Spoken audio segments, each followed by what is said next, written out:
Good evening, everyone, and welcome to Thursday Night Locals and Nerd Rage Gaming. My name is Dan Hugar. I'm here with Brian DeVesa. And Brian, we are back at actual standard again. Yeah, I know. I feel like it's been a while since, well, one, both of us were here. Correct. And two, that it's been like standard format. So yes, it's a nice welcome, change, back to our regular normal and all that stuff. So excited to kind of, play a little bit of standard. We're getting closer to Worlds. Right. Yeah. We're getting back to our normal programming because we had King of the Hill for a bit. Yeah. And then we had GLC. And then GLC. Yeah. And we had a charity thing. Yeah. And so, we actually have 2 or 3 weeks in a row of just what we're all playing for Pokemon. Yeah, exactly. So, definitely looking forward to seeing, what people are kind of cooking now. A little bit of Pitch Black, now that it's kind of like settled in a little bit, we can see what these cards are kind of doing to either current decks, new archetypes, stuff like that. So hopefully we see some fun stuff. It's been a little weird, honestly, because whenever you have a non-tournament based meta, it's just kind of online stuff, people playing for fun, you always start to see the weirder stuff come out. Yeah, definitely. So what's some of the weird stuff you've seen? Yeah, I was playing on the ladder earlier, so I can kind of keep myself up to speed with the format and stuff like that. It's been a lot of hide and sneak. It's been a lot of Slow King. Just like straight Delmise. I played against that today. Yeah, it's just been a lot of weird stuff. I feel like the Delmise deck, the Delmise hide and sneak, is just bad. Yeah. Like, it's just, is that your experience as well? I haven't played it, but I've been kind of rolling the decks pretty hard. But then again, I'm playing Zoroark too. That should be a good matchup for you then. Yes. Yeah. So I've been kind of rolling all of these decks online. So, if the deck just doesn't look good. I know. So what I will say though is I truly think spread is good. Yeah, spread could be good. Like I think the spread hide and sneak with Delmise to supplement is actually really good. Yeah, because I feel like the Delmise is kind of used to kind of like get you through the early game. And then you kind of just set up your spread stuff later on in the game. Yeah. Exactly. Or even the reverse. If you just start spreading early and have Delmise clean up KOs, spread twice, clear something from the board, I think it could be good. Yeah. I've been playing Tyrantrum with Bastiodon. I think I mentioned it over the weekend. Yeah. The deck is horrible, but it's fun, and it's cool, and it works remarkably consistently. Yeah, I think the Excadrill deck is a little intriguing as well. Yes, allegedly. I feel like that one has like the most like plug and play. You can kind of just get it started, and you can kind of get like enough success with it to make it worth building it. For sure. Yeah, so I feel like that one's a cool one, too, to kind of get some time in with. I think anytime you have a deck like that where you can just kind of plug and play, and it's a very simple, straightforward deck, you're going to pick it up and have a good time. Yeah. I don't know how sustainable that deck is. No. Because I don't know what the overall quality is, but still. Yeah. But you're a genius, Brian, because we're actually going to see Mega Excadrill versus Zoroark. Yeah, so this will be an interesting one. I know Adam's been playing this deck for a while. One of his ways to kind of have fun with the game and stuff like that. And I feel like this is a good way to see his favorite Pokemon, Blaziken, get some action here, because that's probably going to be our main attacker here. 100%. And we just whiffed on that Stellar Fish there. Yeah. Because Tatsugiri, it's meant to get you a supporter off the top of the deck, and Adam really could have used that. Yeah, definitely. But he does have the Ultra Ball here, so that's what he's looking to potentially play here.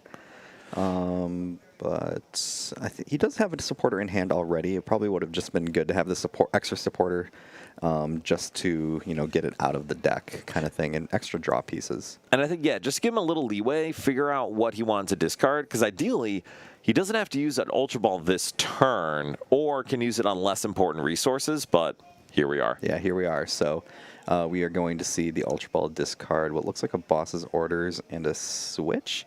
And we're going to be passing it on over to Martin here. And, okay, I thought he passed for a second. I was like... I also thought that. I'm like, bro, you got an Ultra Ball in hand. You got a Genesect. Yeah, so at least the Genesect's going to pick out a couple cards from the deck, which are probably just going to be a couple Matangs here. And maybe we're just going to use that extra Ultra Ball for either second Beldum or something like, was it Drillbur? That's the baby one. Well, so tell us about this Excadrill deck, Brian. Like, what's the setup? What's the plan? Yeah, so the way that it works is I believe the Excadrill attack does more damage when you have, I think, is what, more than like 4 energies attached to it. Exactly. So Yeah. it's 3 for 200 or 5 for 330. Yeah, so hits for big numbers as long as you have all those metal energies in play. And the way that it kind of gets those energies in play is through Matang. So Matang will, with the Metal Maker ability, you look at the top 4 cards of your deck, and if those are energies, you can put them in as any way you like. And I mean, that is a really, really good acceleration ability because not only do you get to accelerate from the deck, but you're also thinning it of metal the whole way through. Yeah, definitely. So that's what really makes it good as well. And we did see it do super well when it got printed with the Dialga V-Star that did win the Indianapolis Regional Championship back in that format. But we haven't really seen it much ever since we got until this format now. Andrew Hedrick, pretty good player. Yeah, won the regional with that deck. Yeah, and that was a pretty good deck too. Yeah, 100%. And so Brian, Adam has exactly the supporter he wants in that Lily's Determination. Going to get a full clean hand. Yeah. What does he want to set up this turn? Yeah, so ideally, if we're able to at least get the Zoroark EX, we can start drawing cards with that, and then just kind of gradually making our way towards getting that Blaziken EX in play as well. We're going to start getting some energies in the discard, as well as just more of those those Blaziken pieces like the Combusken, Blaziken EX, all that kind of stuff. And just more stuff to kind of flesh out the board, too, if we're able to get more Torchics, more Zoroas, stuff like that. Well, also, if there's ever a world Adam could get a Moltres this turn, that would actually be a huge deal. Yeah, because that Moltres, is a efficient attacker in the stack. Definitely. I feel like we did attach for turn already, though, so I don't think we would be able to get that knockout unless we were to be able to get like rare candy Blaziken with like fire in the discard. Yeah, exactly. Like I'm not saying it's a high probability. Yeah. And whiffing a supporter there stinks, but luckily for Adam, it's not that big of a deal. Yeah, I think it's not the end of the world as well, just because Martin's still a little bit on the slower side here. He had to discard some of the Matangs and stuff like that. So with how few cards he kind of has in hand, not really looking super set up here yet. But one of the nice things, though, is that with this Metal Maker ability, you can actually turn Genesect EX into an attacker when it's more so been a liability in a lot of decks as well. Agreed. So Genesect EX has 1 attack, 2 metal on the colorless, does 150, and this Pokemon takes 30 less damage from attacks during your opponent's next turn. Yep. And against a board like this, that's actually pretty solid, because it also means Moltres can't one-shot it. Yeah, exactly. So that's definitely going to be one of our goals for this, this turn here is make sure that we aren't able to, give up those 2 prizes as easily, and hopefully just start getting set up more and more so. And so Martin here debating the Petrol or the Kieran. And I mean, you obviously got to play Petrol. Yeah, I feel like the Petrol's got to be the move here, but I guess he's kind of thinking about what is he going to use the Petrol for. And to be honest, you may just want a Petrol for Lilies. Yeah, and then kind of just have it in the pocket for next turn kind of thing. Because, I mean, looking at Martin's board, Martin really just needs an Excadrill. Yeah. And Martin can get that Excadrill with a Genesect the next turn, or he can just go get an Excadrill now. What do you think of that call? Yeah, I feel like getting the Excadrill now is not the worst idea either. I did not have that on my bingo card. Yeah. Brian, that is a Mega Skarmory. Yeah, the Mega Skarmory is definitely something that could be good here. That is a choice. Yeah. Young Brad Pitt, we all have rough times. Yeah. But I appreciate you sharing and being vulnerable with us on the stream. Thank you, sir. I was thinking this is going to be like a very much big complaint about maybe cleanliness or something like that, but I was definitely not expecting the second half of that message. Now, to be fair, I would be pretty upset. In fact, a dirty bathroom is probably less upsetting than that, but definitely. I appreciate you sharing. Yep. All right, so Brian, Martin just needs to hit 1 metal. Yeah. Oof. That, did Martin make the right call there? It's tough. It's definitely tough. Yeah, I don't know. It's hard to say just because, I mean, he got kind of what he needed set up, but now it's like the Skarmory looks more so like a liability than anything. So the Skarmory is definitely an issue. I think the bigger issue for Adam is that, wow, that little fish is not helping. Yeah. The bigger issue is that Adam is pretty close to one-shotting this Genesect, and Martin has an empty hand. Yeah, empty hand is definitely a tough part, too, because ideally, he's able to start sniping with that Skarmory before Adam gets all of his, baby Pokemon into, fully evolved form, but it's not looking like that right now. No, and Adam's hand is not good, except for the fact that it has Fire Moltres, which is really all Adam needs to take 2 prizes. Yeah, it is very good. So at least at that point, it gives us a slight lead to kind of work with here. And I'm really curious to see what Martin's top deck is, because that's going to determine where this game goes. Yeah, definitely. What did you think it was? It didn't seem very good because he hasn't played the card yet. I think that's a good read on your... Well, actually that's not bad. That's pretty good. That is pretty good. So, Martin, I know, laughing a little bit here. What do you think he goes for? Probably just get maybe lilies for next turn or something like that is what I would think. I would actually agree. The other thing he could get is if he has Team Rocket's Factory. Yeah, Factory could be pretty good too, because at least that can start to build a foundation for your hand. But it looks like he just gets Brock Scouting here, which, I don't really hate too much, but that doesn't really draw us cards. Yeah, I don't know if I really like it, to be honest with you. Yeah, but I didn't see any sort of lilies in his deck, though, when you were going through it, so it could be something where, we're either not running a big number of them or we prize stuff. It could be anything of that nature. I think that's one of the risks with this deck, is if you are reliant on Petrol as an engine, it's like both really good and horrible all at the same time. Definitely. So what we're going to be seeing here is we see the first Metal Maker getting some stuff here, and we are going to be sniping that Torchic, which is definitely a good move here on the side of Martin. So Adam definitely now going to have a little bit of pressure on him to get some more Torchics on the board, which he is able to with the Buddy Poffin here. And then we will see what he's able to do next. I mean... Worst case scenario, doing 110 to the Skarmory is actually really good because it's out of range of most of Adam's attackers since it's not weak to fire. Oh, yeah, definitely. Yeah. So at least being able to have a little bit of extra damage onto it is not too bad. And it kind of gets us closer to that one-shot range. And really, I think that's going to be the key for Adam. That Blaziken is such a threat against Excadrill because it can reach very easily.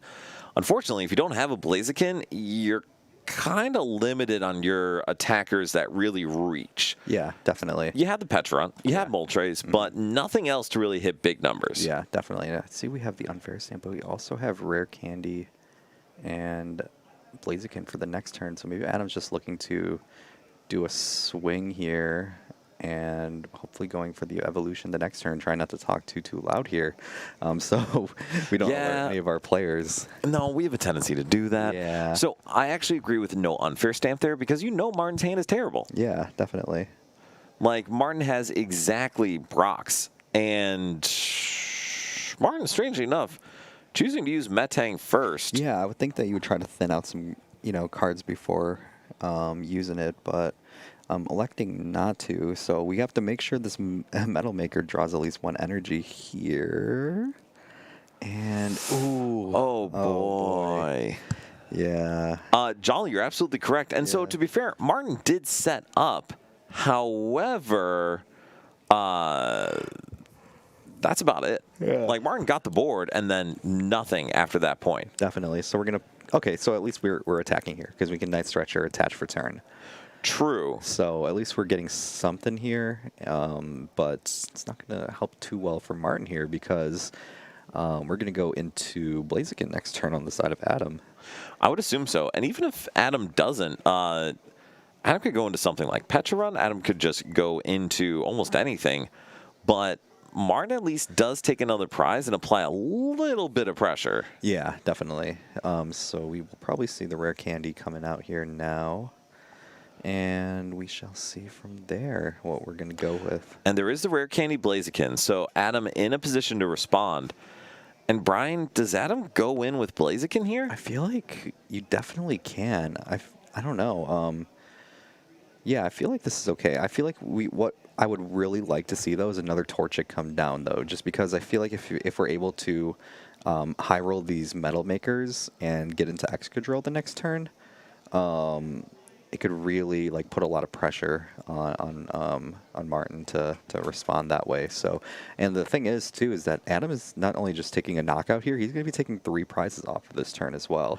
And that is a big deal because Adam's going to be down to only 1 prize remaining. So any kind of gust play and attack will close out the game for him. Yeah, definitely. So he is able to at least get another rare candy, and he has another. Ooh, he's playing the Hilda here. Okay. What do you think about that? I think that's okay. Being able to get another evolution Pokemon going, along with energies that we can start attaching with as well, I think is A-okay here.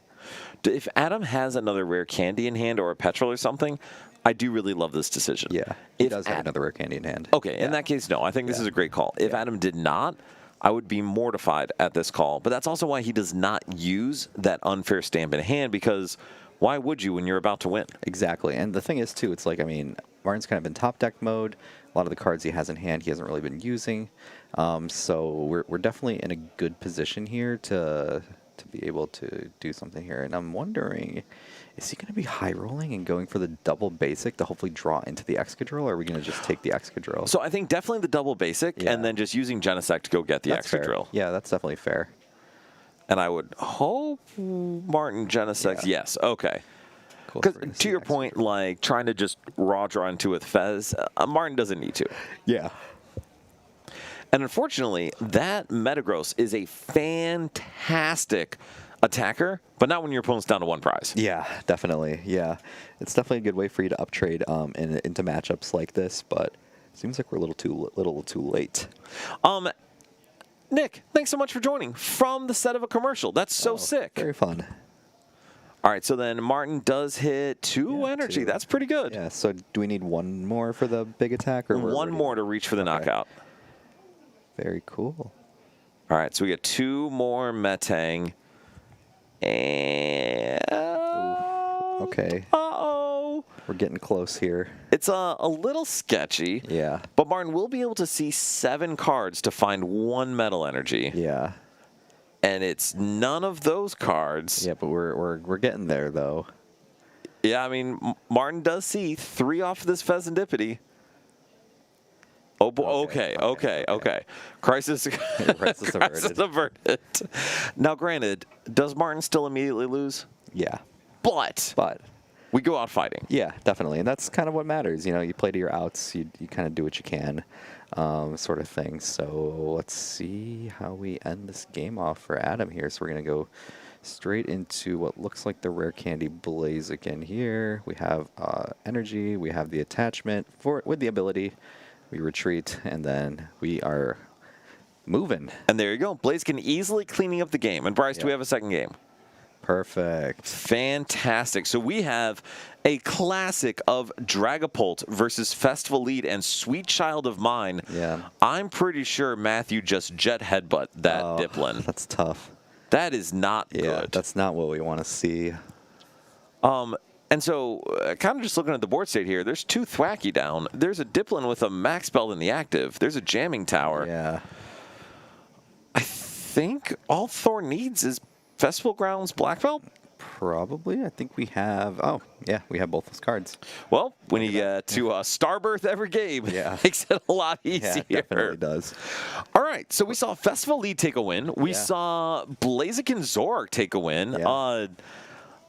Not that we want to root for players, but I don't think anyone's sad to see Dragapult lose. No, I don't think so, too. I think people are starting to get some of that Dragapult fatigue. Yes. As the season starts to kind of get settled in and all that stuff already.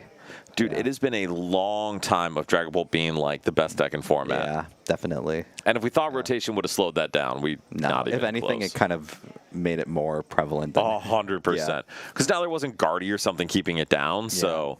Yeah. Just craziness. Definitely. All right, so Brian, Excadrill is a deck you mentioned we were getting started. Like, what are your thoughts? Are we building it the right way? Is Trolley the right fit in there? I don't know. I mean, ideally, it sounds correct, but I feel like we could definitely get away with something like Secret Box. Ooh, Ooh, and actually, so that's a conversation I think worth having. Just whenever you're trying to build a new archetype, what do you want your consistency to be? Yeah, and I feel like Secret Box is fine too, because when you're playing high enough counts of like stuff like Buddy Poffin and stuff like that, obviously if we were playing around with like 80 HP Beldums, that's a different story. But like 70 HP Beldums, we can definitely like get them with Buddy Poffin, and then Secret Box kind of like helps us get our pieces a little bit better. Gets like our recyclers, our supporters, stuff like that. So I feel like that might be the way to play it. And I'll disagree. Jolly, I think the 4 Poffin actual draw, I'm a huge fan of, kind of like you were saying, Brian. I'm glad somebody agrees. Yes, no, I agree. It's nice to have someone on our side. And Jolly, box or cape. I think cape does... Yeah, that's pretty cool. Yeah, cape has some merit, especially I feel like cape would be more prevalent if we were in like a fire meta. Yes. Yeah. Which, to be fair, Blaziken's trying to make it a fire meta, and I'm curious to see what Worlds looks like. And then Chaz, Max Belt is still extremely good in Festival with Gladian. Yeah. So I think you can choose to play Secret Box instead of Gladian or Secret Box instead of Max Belt, but I think you're still playing Gladian either way. I feel like you play Gladian either way as well, just because there's going to be those points of the game where either you get unfair stamps, you get red carded, you get stuff like that, and you're going to be at a low hand size regardless. So just having like access to the Gladian when you have low hand size is probably going to be something that you can do.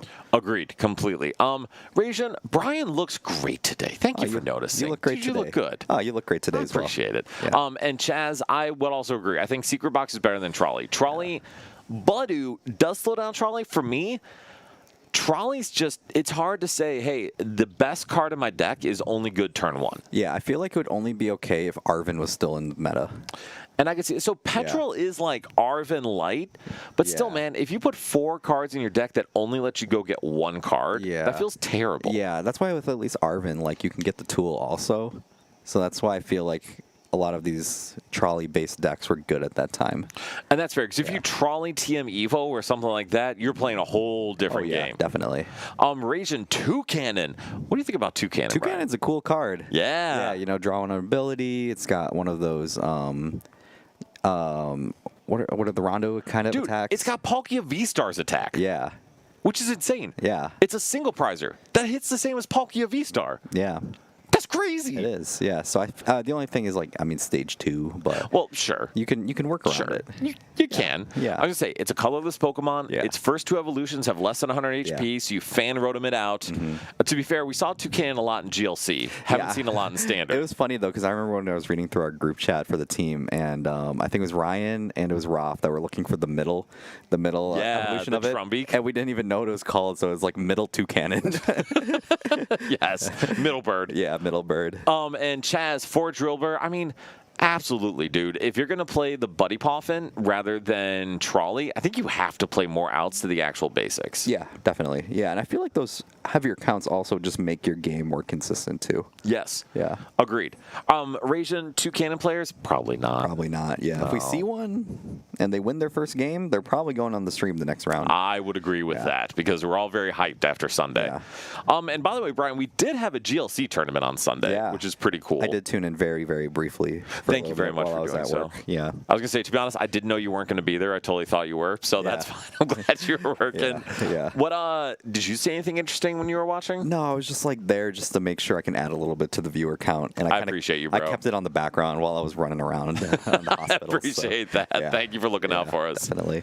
LDF built a Toucanon build that is a second coming of Dawnzard. Oh, that's interesting. That is interesting. Yeah, definitely. Okay. So I would say one of the interesting things I love from GLC, to kind of tie it just to Standard, is there are so many cards there that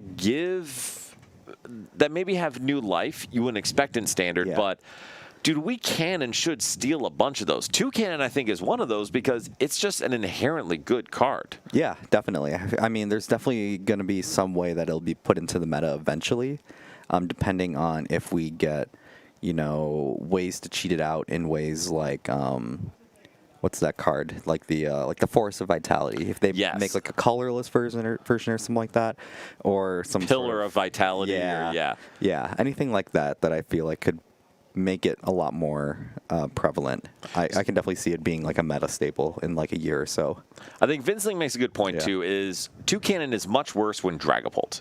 is a card because Toucannon maxes at 260, which is a fantastic number. Yeah. Except for it's still 60 short of Dragapult, and even with a max belt, it's 10 short of Dragapult. Yeah. Like it's going to be tough to kind of win that matchup. Yeah, and I think that's why I kind of mentioned too that it'll be good in like a year, because that's when like Dragapult's going to leave and all that stuff too. Yeah. Well, yeah, this is the last half season of Dragapult before it rotates out, because I think Twilight Masquerade is in the next cycle. Yeah, it is. Yeah, because that's like Temporal Forces and like all those cards are starting to go away. So yeah, it's definitely going to be like an interesting next few months of people like saying goodbye to Dragapult. I feel like people are not going to be holding it in the same regard as other stuff.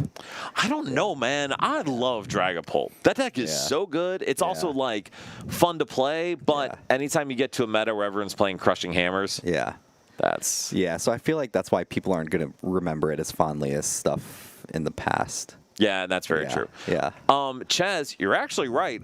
There were players in the top cut of our GLC tournament playing Team Rocket's Watchtower in their Psychic deck, which is bonkers because that only works against colorless. Yeah. So crazy stuff. Yeah, definitely like a very meta-dependent kind of card too. So 100%.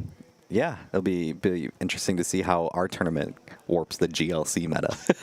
Well, so it actually did a little bit. Morse Makes, thank you again to those guys for joining and advertising for it. Yeah. They talked a bunch about the tournament. Yeah, it was cool seeing like people like drop into our various group chats like images from like podcasts and stuff like that. Yeah. People talking about our tournament, which is just super cool to see, just because it shows that we're able to reach beyond our immediate community.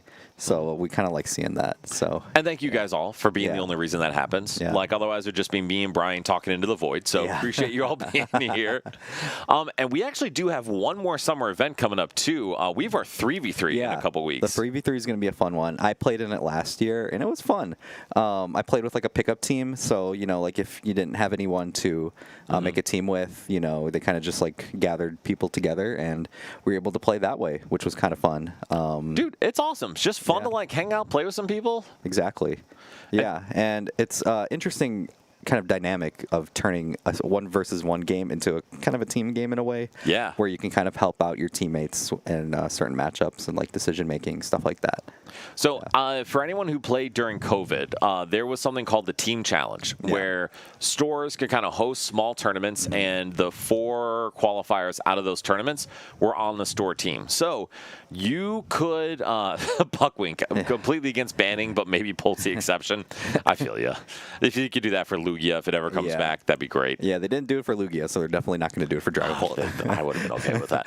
But so for the Team Challenge back in the day, it was 3 players would play, and you'd play 3 against 3. You'd play 9 total games, or 9 total rounds, best of 3. Yep. But everyone could watch the games and give each other feedback, suggestions, and all that. And that's very similar to what we're doing for our 3v3. You will have 3 team members, and live during the game, all you guys are sitting next to each other. You can provide coaching. You can help your teammates. You can give feedback. I think last time, though, it was only the middle person that could talk to both sides. That's fair. Like left can only talk to middle, right can only talk to middle kind of thing. And to be fair, that's not a cheating thing. That's just purely a logistics thing. Let's not have people yelling over the middle game.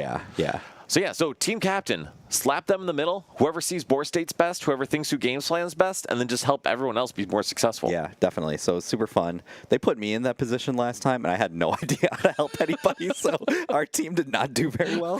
But it was a fun time though. Yeah, I appreciate the self-report on that, Brian. Thank you. I mean, my first game, they plopped me in the middle, and I was playing Poltzard, and my first matchup was against Crussell. Okay, fair enough. And so we're going to have all the details for the tournament posted on like Twitter, Facebook, everything tonight, or tonight or tomorrow morning, because we're talking about as a team tonight finalizing details. Yeah, definitely. So it's going to be a fun event. Are we going to stream it? Well, yes. Okay, because it's definitely going to be an interesting way trying to Are we going to stream like an entire like 3, or is it just going to stream the middle game? I have no idea. Okay. We've not been that far together yet either. We did not stream the 3v3 last year. So we did not. Part of that was logistics. Part of that is I was busy. Yeah. And we just didn't have the people to stream it. And we were very much so like fatigued with all the events. We had every single event like week after week after week. Yeah, we had it all back to back to back, which was tough. It was definitely tough on us to kind of plan everything that way, but yeah, hopefully we can find a way to stream this effectively. We'll stream it. We'll think about the effectively part. Yeah. But no, so in 2.5 weeks, that's going to always an asterisk with us. So we're going to have this in 2.5 weeks. Yeah. August 16th is going to be the tournament.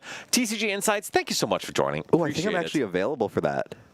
I think. Wait. Let me double check. This is great. Yeah, because, I'm so here for it. So August 16th is a Sunday, and so Brian, this is the first time I'm hearing in advance that you are available. Yeah. Not hearing on stream that you're not available. Because our schedules are changing because we're moving from every other weekend to every third weekend. So I only work one weekend a month now. So which is amazing. That's very, awesome. Very much excited for that. I just want to make sure that like. For those who have joined us before, half the time we're talking about an event, I find out whether or not Brian will be there while on stream on Thursday. And Rachel, the 3v3 for different games is also awesome. That is really cool. It's like a big Yu-Gi-Oh thing. I know Yu-Gi-Oh likes to do a lot of 3v3s, which is cool. But to see it in Pokemon is a lot of fun too. It's a good time. So yes, we'll have more details out. If you're in the area, we'd love to see you August 16th. It's obviously a Worlds format. I'll be there. Pitch Black. Beautiful. Brian will be there. I should be there. Yeah. We are flying home Saturday. From where? We're going to Banff, actually. Oh, okay. Yes. So my wife, child, and I are going to Canada for 4 or 5 days, which very fun. Very excited about. Yeah. Kate is so excited, so it's going to be a good time. Ovi, thanks for joining. Yeah. Good to see you. Good evening. All right, so we talked about enough logistics. August 16th, come hang out, play for a 3v3. If you bring a team. It'd be awesome. If you don't have a team, like Brian said, we'll have pickup. Yeah, just let us know, and we can see if we can try to pair people together. Otherwise, still show up anyways. Yeah. And, even if, you're not playing right away, there's going to be people that drop and play Cube, which happens at every major event that we have here. Dude, and the Cube's such a good cube. Yeah, it's so much fun. Some people come to our events just to drop and cube. And you know what? That's fine, man. Yeah. It's still a blast. Yeah. But yes, so come hang out. Shoot us a message on Twitter. Email the store. Call the store, and we'll make a list for pickups. You can DM us too. Yeah, absolutely. We'll figure something out. Yeah. So we'll have a list in the store of kind of free agents or pickups, so that way if people are interested, we'll make a full list and then get people matched up with a team day of. Yeah, because all we want at the end of the day is just as many people to play as possible, and if we're able to kind of help with that, we'll do what we can. Absolutely. Yeah. All right, so Brian, on that note, Dragapult we've already talked about is disgusting. Yeah. Excadrill we've talked about is fun. Maybe not. Yeah. Yeah, but it's fun. It is fun. Yeah. So what else is a deck you would consider to play? Zoroark. Okay, so tell me about Zoroark. Yeah, so Zoroark has been kind of on the up and up. I've been playing the Tord Zoroark from, NAIC? Yeah. With the transforming tomes. I've been playing that lately. I just feel like I wanted to challenge myself a little bit more. Okay. It is a very hard deck to play and pilot. Bryce, can you throw up one of the Zoroarks? Yeah, at least at a high level, because at a baseline, as long as you kind of get your pieces together and you're able to get an attacker down, you can take prizes. But to be able to optimally play the game and utilize your resources to the best of your ability is very difficult. Yes. Especially when it comes to getting high number knockouts, hitting those 320s, those things like that. It gets a little dicey. You got to really know how to draw your cards, use your resources, know when to trade, when to thin cards out. Also being aware of how many cards you have left in deck as well is definitely something interesting to think about. This is not the list that I've been playing. I've been playing the Tord one. Yes. But, I feel like any sort of list is pretty good. Actually, Bryce, can you throw up the pitch black one? I think I have one from the charity event. But no, so this is still a pretty standard list. Yeah. The Cyrano, you get black belts. But the big one with the Tord one, like you said, is that transformation tome or tome of transformation. Yeah, the tomes are cool, though, because you can miss stuff like Enzora. You could miss stuff like Darumaka, and you can still put stuff like Darmanitan and Zoroark EX into play.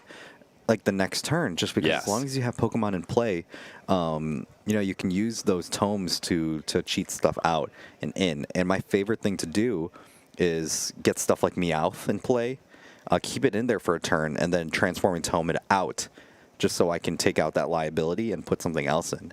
Well, so, and I will say that is exactly why I think this is so strong, is because you can use your support Pokemon, Meowth, Fezandipiti, whatever it may be, protect them because it's very hard to snipe them on the bench, and then shift them into a Zora, into a Darumaka, and surprise your opponent with a Flame Body Cannon or something like that, which is so good and so hard to play around. Yeah, definitely. And other things, too, that you can definitely do with it is it allows you to put stuff like Fez back into play without having to waste stuff like Night Stretcher, because your Night Stretchers are very limited resources. Those are things that you have to be very aware of in your game plan. So being able to use that as like a pseudo like Night Stretcher is also very effective, that you can also worry about as well. And also, even the reverse, if you have Meowth in play, you can tome it for Darumaka, and then Night Stretcher for the frickin' Meowth. Yeah. Because now you have access to use it again. Exactly. Which, this is why this is a Tord list, because there are so many lines that you can take with this deck that are not always easy to see. Yeah, definitely. I mean, it definitely takes a lot of getting used to, and some of these things that you have in the deck are very like niche kind of lines that you can use for. But overall, I feel like it's a very good way to play Zoroark, and I feel like despite the 4 tomes, I feel like it's still relatively forgiving in the way like that you have like a lot of access to other resources that you can still use, like having Secret Box, 3 PP ups. I feel like that makes the deck kind of like forgiving in a way. And it does help, and especially because you have some cards that are so valuable early, but they're just very easy to burn late in the game. Yeah, definitely. Brian, do you want to do our content things, by the way? Yeah, while absolutely. we're here? Yeah, definitely. So if you like what you are seeing, you can always tune in to our stream every Thursday, 6:30 Central Standard Time. You can follow us on Twitter at NRG TCG. Our YouTube channel at Nerd Rage Gaming. If you're watching from our YouTube, our Twitch as well. If you guys are liking what you're seeing, you can follow us on that as well. Hit that post notification bell so you know when we go live every single week. And for other like events as well. And then you can always follow us on Twitter, message us on Twitter for anything as well. We put all of our updates for our our streams and all that stuff on there as well. And then sometimes Roth puts like some cheeky like statistics and stuff like that. Yeah. Very well made graphics of like well performing cards and stuff like that. So definitely some cool stuff that we've been putting on the team Twitter page as well. Absolutely. Yeah. And so, like Brian said, we're here every Thursday at 6:30. We'll have our big events throughout the summer and throughout the year. And then we'd love to have you tell people we're doing this. And then one thing we should mention is we had, because our champion just joined in YouTube. Our champions in our YouTube chat, Chris. We had a charity tournament in July that raised over $5,000 for the Ronald McDonald House charities. And man, dude, that's just cool. Yeah. I mean, it was more than anything we could ask for an event like that. Definitely knocked it out of the park. We had such a great time. All of our locals had a really good time at the tournament as well, and we were able to play it in pitch black format, which is super cool. So we were just very, very grateful for how well the event went. Agreed. Yeah. In PokeCube, I think the first energy for Skarmory came off of the first Metang, but I could be wrong. He had 3 Metangs in play, so I feel like he had it. Yes. And Chris, like you said, was our champion with Poltmore, and dude made some great plays to win the tournament. Yeah, played the deck really, really well. Definitely navigated a hard matchup, especially into like the festival lead, which can definitely run you over pretty early, but was able to play the matchup super, super well. And so Polt into festival lead is definitely very favored overall. However, dude, you hit it right. If festival lead gets going before you do, you can just get run over. And Chris, overcoming a very, very rough start at least once to still close out the game. Yeah, definitely. It's funny because whenever I think of Chris, I think of the Top Cut Loves Park Cup that you won. Yeah. When you guys played that crazy like Tina versus Guardy match and cut. And I just think of that all the time because that game took forever. So Yeah. Chris did make one comment, because one of the plays you do is you can't knock out a Curlia with your Sableye because they'll just put Jirachi down. Yeah. And so I put 4 damage on 3 Curlias, and Chris just went, oh God, I think I'm getting cooked. And I'm just like, you're not. You're still in a great spot. Yeah. But thanks, bro. And Chris, thank you for declining to win in that round, because you Yeah. definitely handed it to me. So I appreciate that. Yeah, that was a fun event. It was. And so that's actually something I'm really excited for coming up the year, is we're going to get cups back. Yeah. And so we've been trying to fill the void with like our 1K and charity thing and all that. But man, I'm excited to go and then get 9th place and bubble cut at a cup in a couple months. Definitely. Just so excited. Yeah, so Are you going to go for your invite this year? I'm gonna try my best. Okay. Yeah, I'm gonna actually. I want to start playing again. I want to start All playing right. again. So hopefully this next season allows me to start. And this new schedule, this new work schedule. Now that I have more free weekends, I can start playing again. So Dude, that's what I'm hoping for. I love it. Yeah. All right, so we are going to get into our next game, and we actually have the matchup we were just talking about, Festival Lead versus Dragapult. Yeah. I wonder what Dragapult has done to make Elias play it. Elias loaned out all his other decks to friends. Okay. I was about to say, this is not much of an Elias deck to me. I don't know. No, Elias is definitely a fan of the big basics, blow him up, but being a kind soul, sharing his decks with others. Yeah. And so Thor has been playing Festival Lead this entire time, Even and before just been rotation, crushing too. people. Yeah. Yeah. So it's definitely one of the cases of, like, you know, if you play the one deck and you only play that one deck, you get so good at it that it beats, like, sometimes it'll beat a bad matchup because you know how to play the bad matchup. One trick in a deck, I fully recommend that to anyone who's debating how to pick stuff, what to pick up. One trick a deck. Just become an absolute pro with that deck, assuming It's a tier S deck. it is, well, tier S, or even just tier 1 to 1.5. Yeah. It just has to be a good deck. Yeah. And Ovi, yes, work-life balance. Work-life balance is very important. And Chaz, yes, I look forward to getting my max best finish limit with top 16s and cups. Yeah. It's going to be great. Yeah, top 16s in cups and top 16s in the challenges, because everybody goes to a challenge early in the season. Incredible stuff. Yeah. All right, so then get into Thor's turn. Thor really just needs some basics here, right? Yeah, definitely. And I feel like we do get some here off of this. Yeah, we get... Those are evolutions. Those are evolutions. I think we have basics in hand. There is a Buddy Poffin in hand, That, but that could be why. I was not expecting Thor to get. I guess what Thor is reading is Elias has a single Dreepy and a Dunsparce. What is the likelihood of Elias getting a Phantom Dive this turn? Yeah. So, Chris, Elias has absolutely loaned Drill to Olive, I believe. yeah. And then, Partner Series Grookey. I feel like those ones are a little bit on the more affordable side compared to some of the other partner Pokemon that I've seen. I've seen some of them reach into, like, the 30s and the 40s.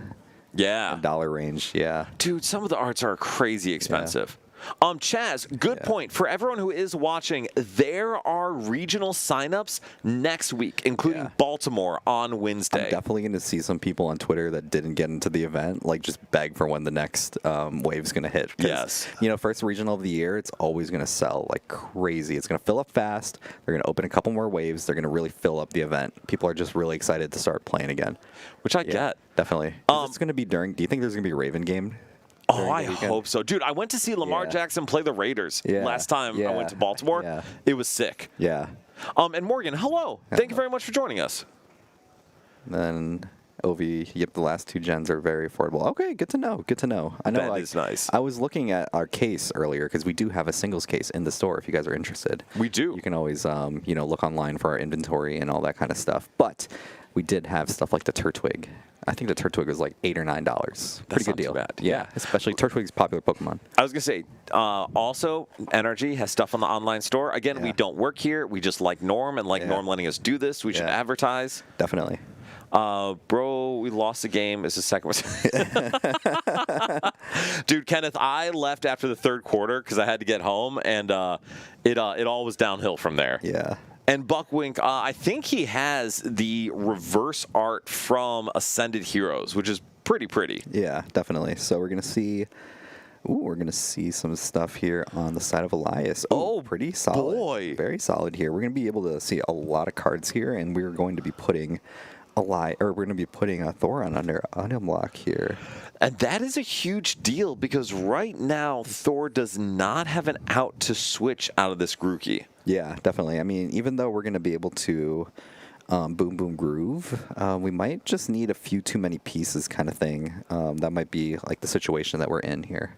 And so that was one thing where I was interested with him taking the 2 evolutions off. Well, I guess there were no energy available there that he was hoping to hit.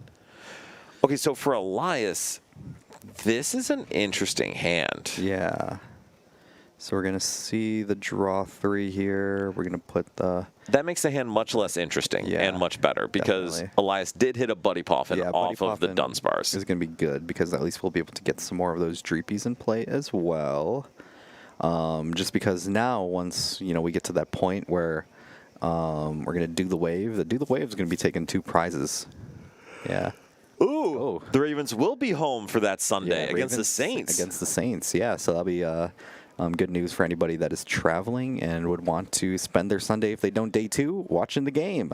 I will tell you, with the new day 2 rounds, you can play 3 rounds in day 2 and still make it over the stadium. Because if it's the same arena, it's a 25-minute walk to the stadium. That's not bad. No. Yeah. And if you actually hustle a little more, it's a very easy walk. Yeah, definitely. And then is Camden Yards close by? That's where the Orioles play. Yes, it is. Because those are right next to each other. Oh, that's super cool then. So, you guys can always watch the Orioles play. And I feel like they have one of the prettiest parks. Do they really? Yeah, they do. They have a very pretty park too. So that could also be something that people could definitely look forward to. Listen, I will tell you guys, if you are going to go to a regional and go travel for Pokemon, try to experience some of wherever you're going. Don't just make it a Poke trip. Yeah, definitely. There's more to do than just the convention center and the restaurants around there. Learn to enjoy the city. 100%. That's why I always tell. So we are going to go see what Thor is able to do now. He's not able to use that bug catching set, unfortunately. And that is such a good draw just to have it be nothing. Yeah. Missing piece, man, I can't argue that. Elias is a fantastic Pokemon player. Yeah, definitely has been having a great season so far. I was finally able to get over that day 2 hump and he's been able to get a couple cents. So I'm definitely playing super well as of late. Agreed. All right, so Elias is going to use that lovely Recon Directive. Yep. Oh, boy. Oh, boy. Okay. We could clear 2 Applin from the board here. Yeah, we can definitely do some stuff. So, Brian, does Elias go in for the Phantom Dive this turn? I think if we're able to, I think we're just going to see what we're able to draw into first. We do have the Dragapult. Yeah, I think we just do it. So the big thing is, I think Elias wants to bench something else with that Risky Ruins to put the damage down. Yeah. And then just wipe the Diplins. Oh, yeah, definitely. That's definitely the way to do it, too. So we're probably going to just see if we're able to draw some extra stuff there. We're going to see the Dragapult come down here. We're going to see a couple more of those Recon Directives. Hopefully get basic Pokemon that we can put down. Looks like we skipped the Moltres. Elias does have a Monkey Dory in hand. Perfect. So Elias could go double Monkey here. I think Elias really wants to put down a Dunsparce. Yeah, I mean, we do have Ultra Ball in hand, so we could technically use that too. But we elect not to. Why not? I feel like it could be one of those things where Elias might just see that he's so far ahead that he might not need to. Now, to be clear, he's right. Yeah. And that doesn't especially mean this is the right call. Definitely. So we're going to see the bug catching set come down here. And so what does Thor need to do to kind of set up and respond? I mean, we just need to get all our Pokemon kind of back. Ooh, that does not help. Yeah. I mean, one thing that is good is that we do have the Thwacky set up here, so at least we can Boom Boom Groove here. So hopefully we're able to kind of flood the board a little bit more, get some more Pokemon there.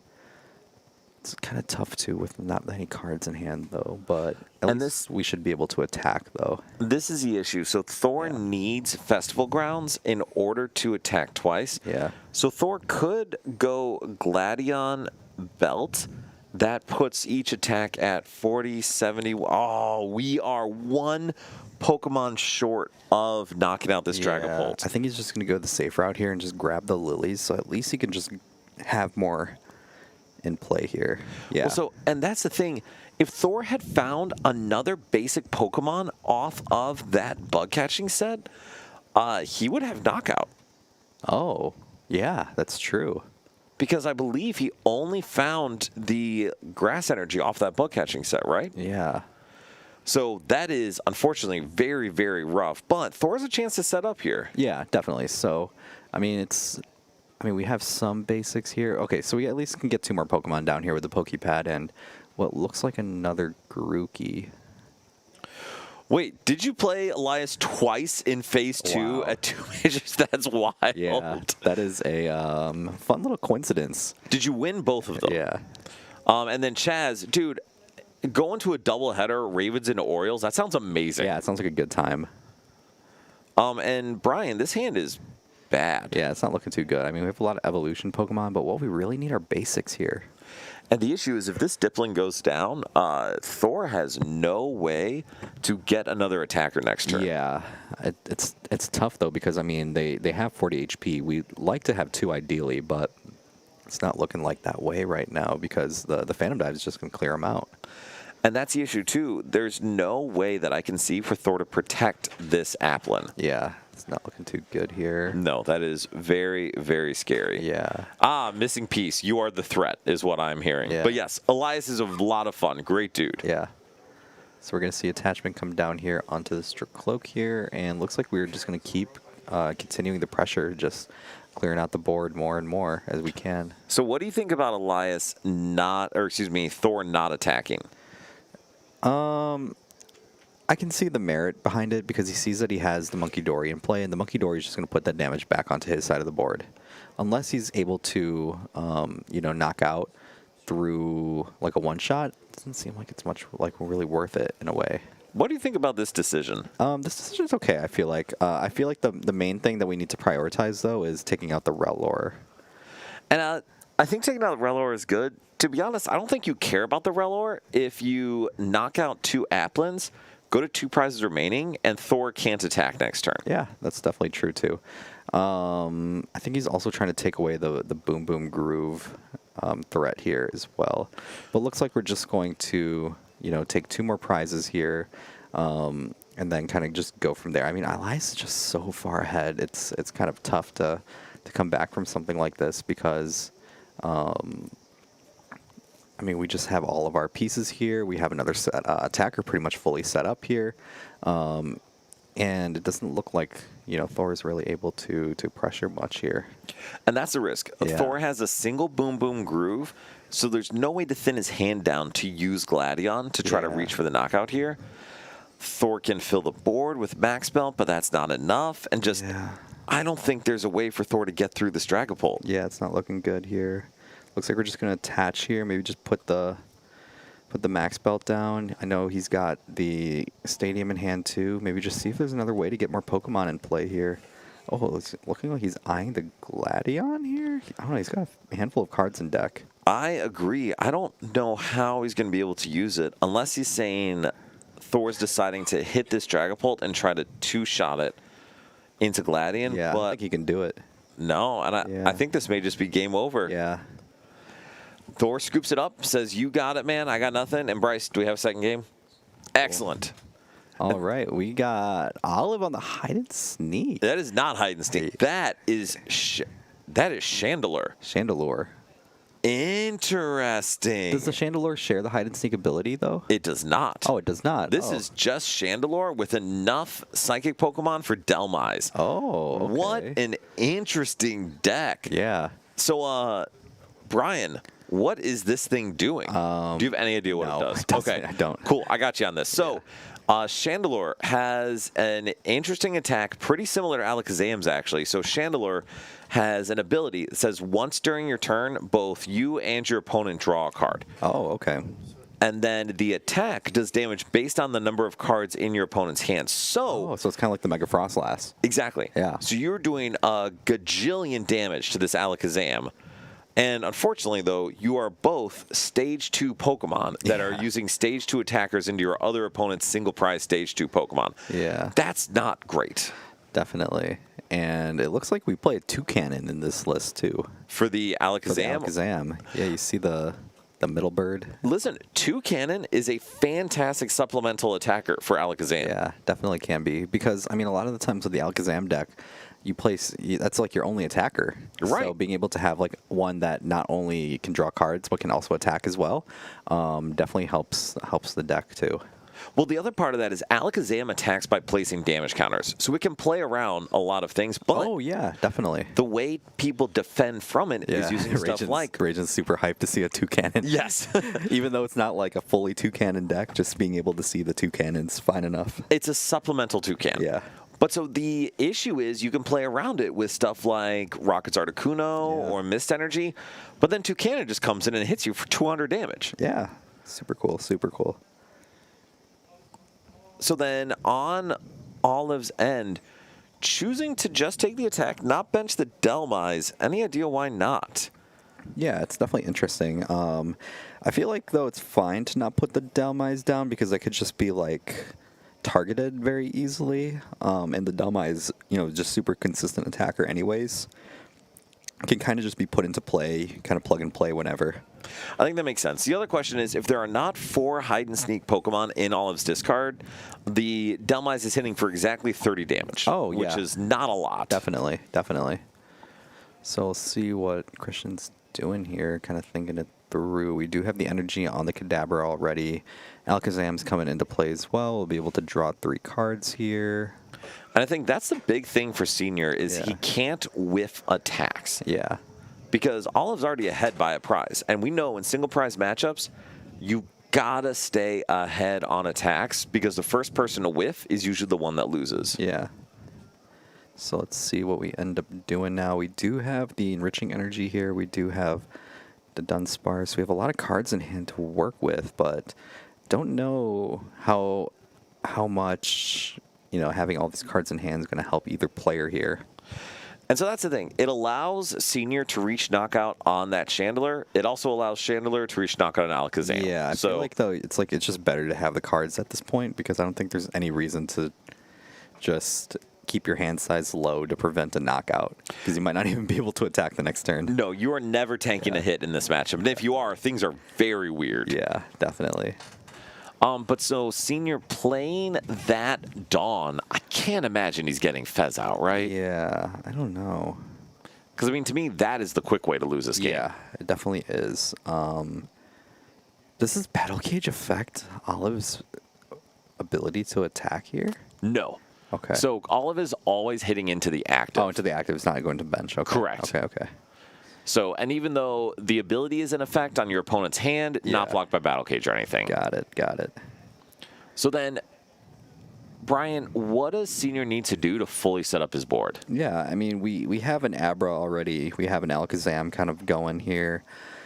I feel like as long as we have, another either Abra or we get into a Kadabra this turn, or we have Rare Candy Alakazam, kind of like any of those things will kind of get us to where we need to be.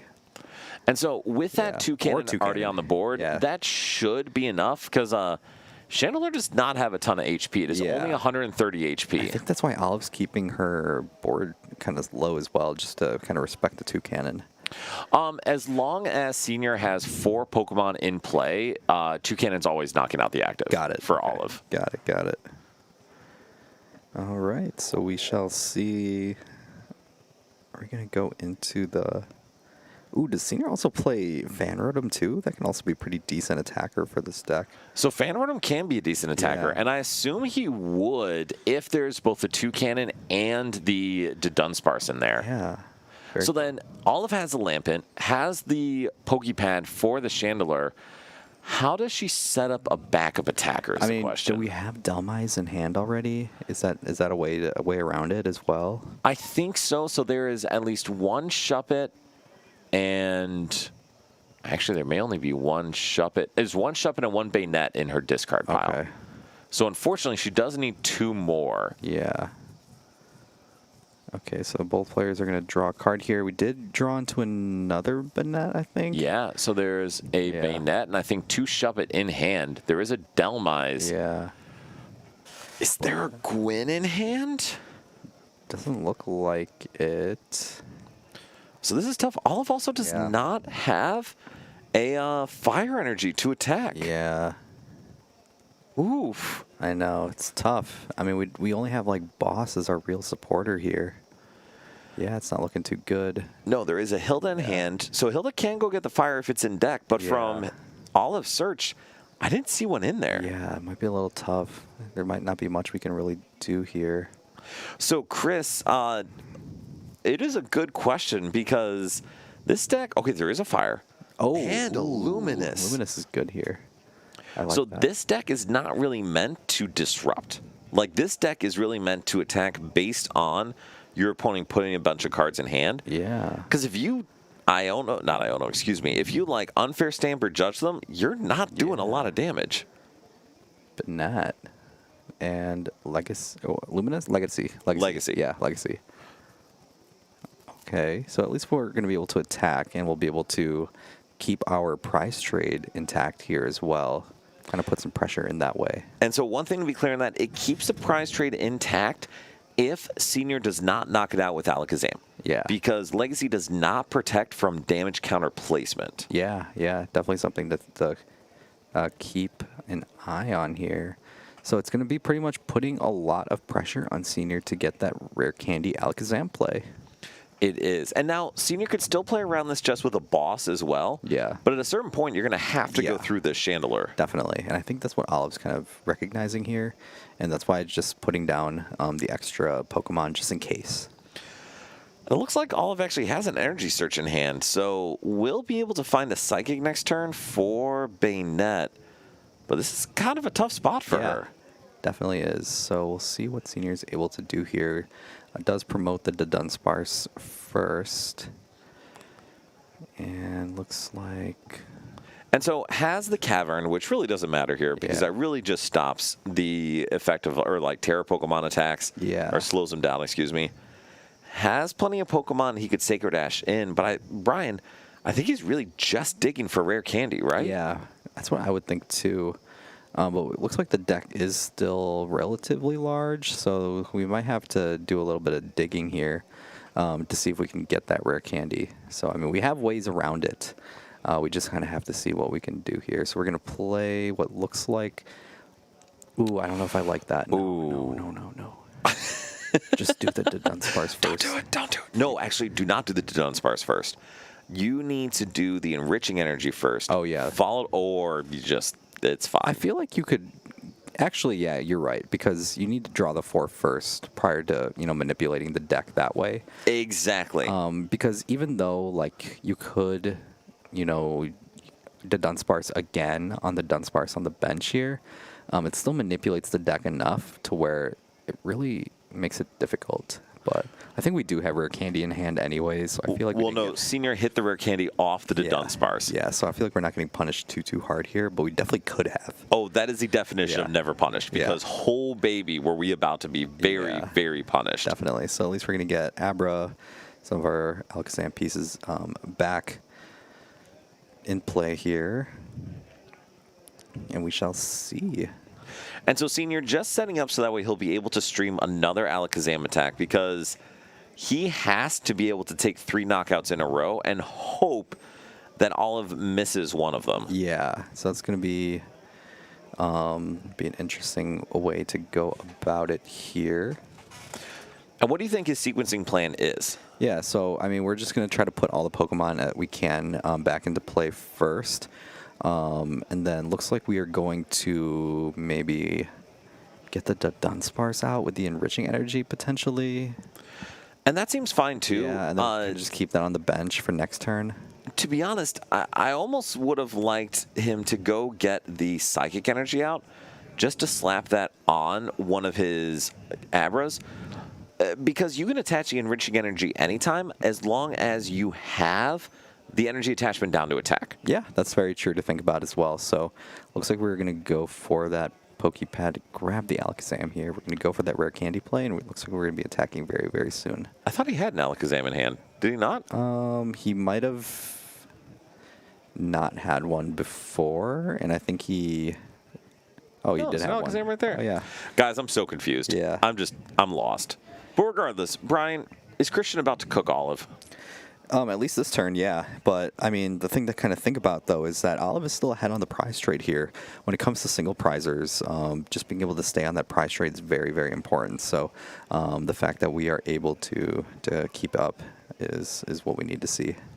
And so Olive is going to be able, with that Boss's Orders, Energy Search, and Bayonet in hand, to take a knockout if Senior does not evolve up all those guys. And obviously, those Abras just hit the board, so they're going to be stuck there. Yeah, definitely.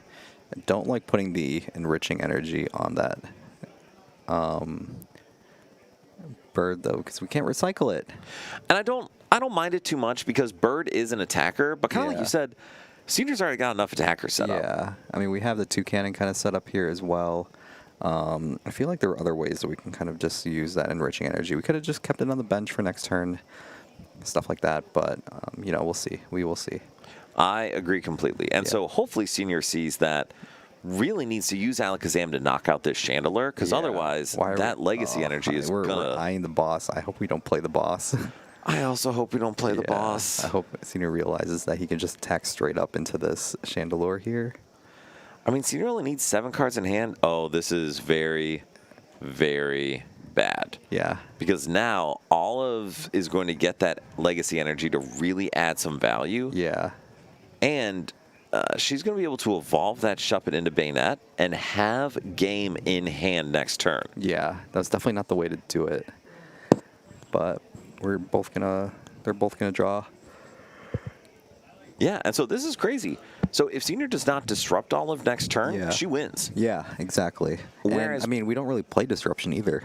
Exactly. Yeah. And that's the thing. Previously, if Senior had taken a knockout on this Chandelier, Olive didn't have game. Yeah, definitely. I feel like that's one of the weirdest part about, you know, this format right now. It's just like with the very lack of disruption, definitely throws me off because I feel like I've never played a format with like this few disruption. Seriously, this harkens back to the Pikarom hammers, the dark times during COVID, because there wasn't a ton of disruption. Decks were just like, we were playing Crushing Hammers. I think I can just sum it up with that. Playing Crushing Hammers was the appropriate meta choice. Yeah. Now, granted, we've seen multiple stage 1s and stage 2s in every game we've played so far. Yeah. Like, we see cool builds. We see lots of evolution lines in decks. So even if the game doesn't feel amazing, there still are enough complicated things happening that's fun. Yeah, definitely. It doesn't feel like each game's only going to last 5 minutes kind of thing. Exactly. Yeah. All right, so then I'm super curious, Brian.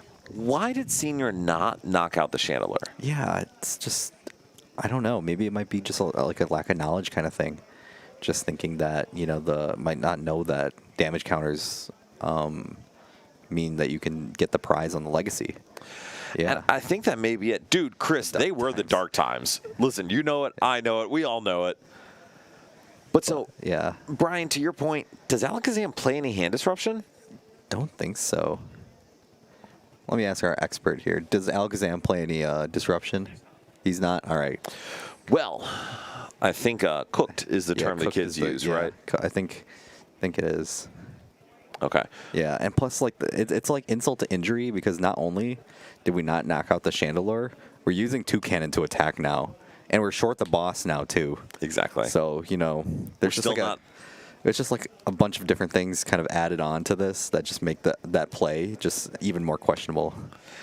And so, Senior, going to draw with Dun Dun. Yeah. I don't really know why. Verified? What's up? Thank you very much for joining. Appreciate you for coming by. So then, how does Senior set up to still win? Oh, it's tough. I don't think he does win, to be honest with you. Yeah. He probably just has to hope that Olive does not have an out to a Psychic Energy, right? Yeah, that might be the way. But, I mean, we do have... we use the Energy Search already? Olive did, and there was only a Fire and then special Psychic, the Telepathic Energy in deck. So Senior may still win this game. Yeah, it's definitely going to be very, very tough. I mean, part of it, too, is that we need to also get an extra energy here. It seems like we have a 2 retreat cost. No, 2 cannon. Well, 2 cannon can take the knockout. Wait, can it? 4? Yes. 2 cannon is still taking the knockout. Senior's just not taking a prize. Oh, well, I feel like we got to take the prize, though, in order to keep up. Based on Olive's board, I think he has a little leeway. He's a little leeway. Because you can see the dice on top of Olive's discard. Yeah. There are only 2 hide-and-seek Pokemon in the discard pile. And so Olive needs to get 2 more in there or find a Psychic Energy to go with this boss. Okay, so... Oh, never mind. Yeah. There's a basic Psychic in the discard. That is going to be all she wrote. Olive closes out the game with the boss's orders. Yeah. And weird Chandler hide-and-sneak actually takes down Alakazam. Yeah. I mean, I feel like if you either get the first attack, that's really the main thing that we're kind of looking for is getting the first attack. And that will kind of win you the game that way. So it should. Yeah. It usually should. Not always. And I think that Legacy Energy is a big way for decks, especially single prize ones, to play around in the single prize pseudo mirror match. Yeah, definitely. So what else did you see from Senior or Olive's End that they should have done differently? I mean, on Olive's End, I feel like we could have had a little bit more leeway on like putting more Pokemon on the bench. Yeah. But then again, she's a very good player. Mm-hmm. So there's always a reason for the madness. So I don't fault her anything for going that way because at the end of the day, she won the game. Well, so winning is definitely a sign you did at least some things correctly. It's not a guarantee. Mm-hmm. But I don't know if I agree actually for there because Toucannon, like we mentioned, really powerful attacker, can hit up to 260. But Senior needed 4 dudes on his bench, and he was one-shotting all of Olive's Pokemon. Yeah. So, like, Olive filling her board doesn't really matter in the scheme of things unless she had something like Chandelier VMAX, in which case filling her board with something like an Area Zero on Senior's End, that could be a problem. Definitely. That's some expanded... Yeah, that is some expanded shenanigans or just shenanigans. Yeah. But what do you think about Toucannon in Alakazam? Is that the right way to build it? I feel like it's good. I mean, you can't fault extra draw, right? And another attacker. I feel like it's fine. I kind of like it. That was a ringing endorsement, people. Yes, it is at least fine. But I agree. It is playing another stage 2 line, but. Caster, yes. It is not Chandelier VMAX. It is Mega Chandelier EX. Thank you. But, I mean, it is a stage 2, but it fits in with the synergy with Dunsparce. Yeah. It is a strong attacker on its own. It seems like it's like a very easy fit in there. Yeah, it definitely does. It seems pretty good here. Is there any deck otherwise it fits into? Any other deck it could fit into? I mean, I feel like it could be its own deck in a way. True. Yeah, but... True. Yeah, I wonder what other stage 2s can kind of work with it. You could fit it in Dragapult or something. I was thinking about that, but I was like, I don't know if Dragapult needs another stage 2.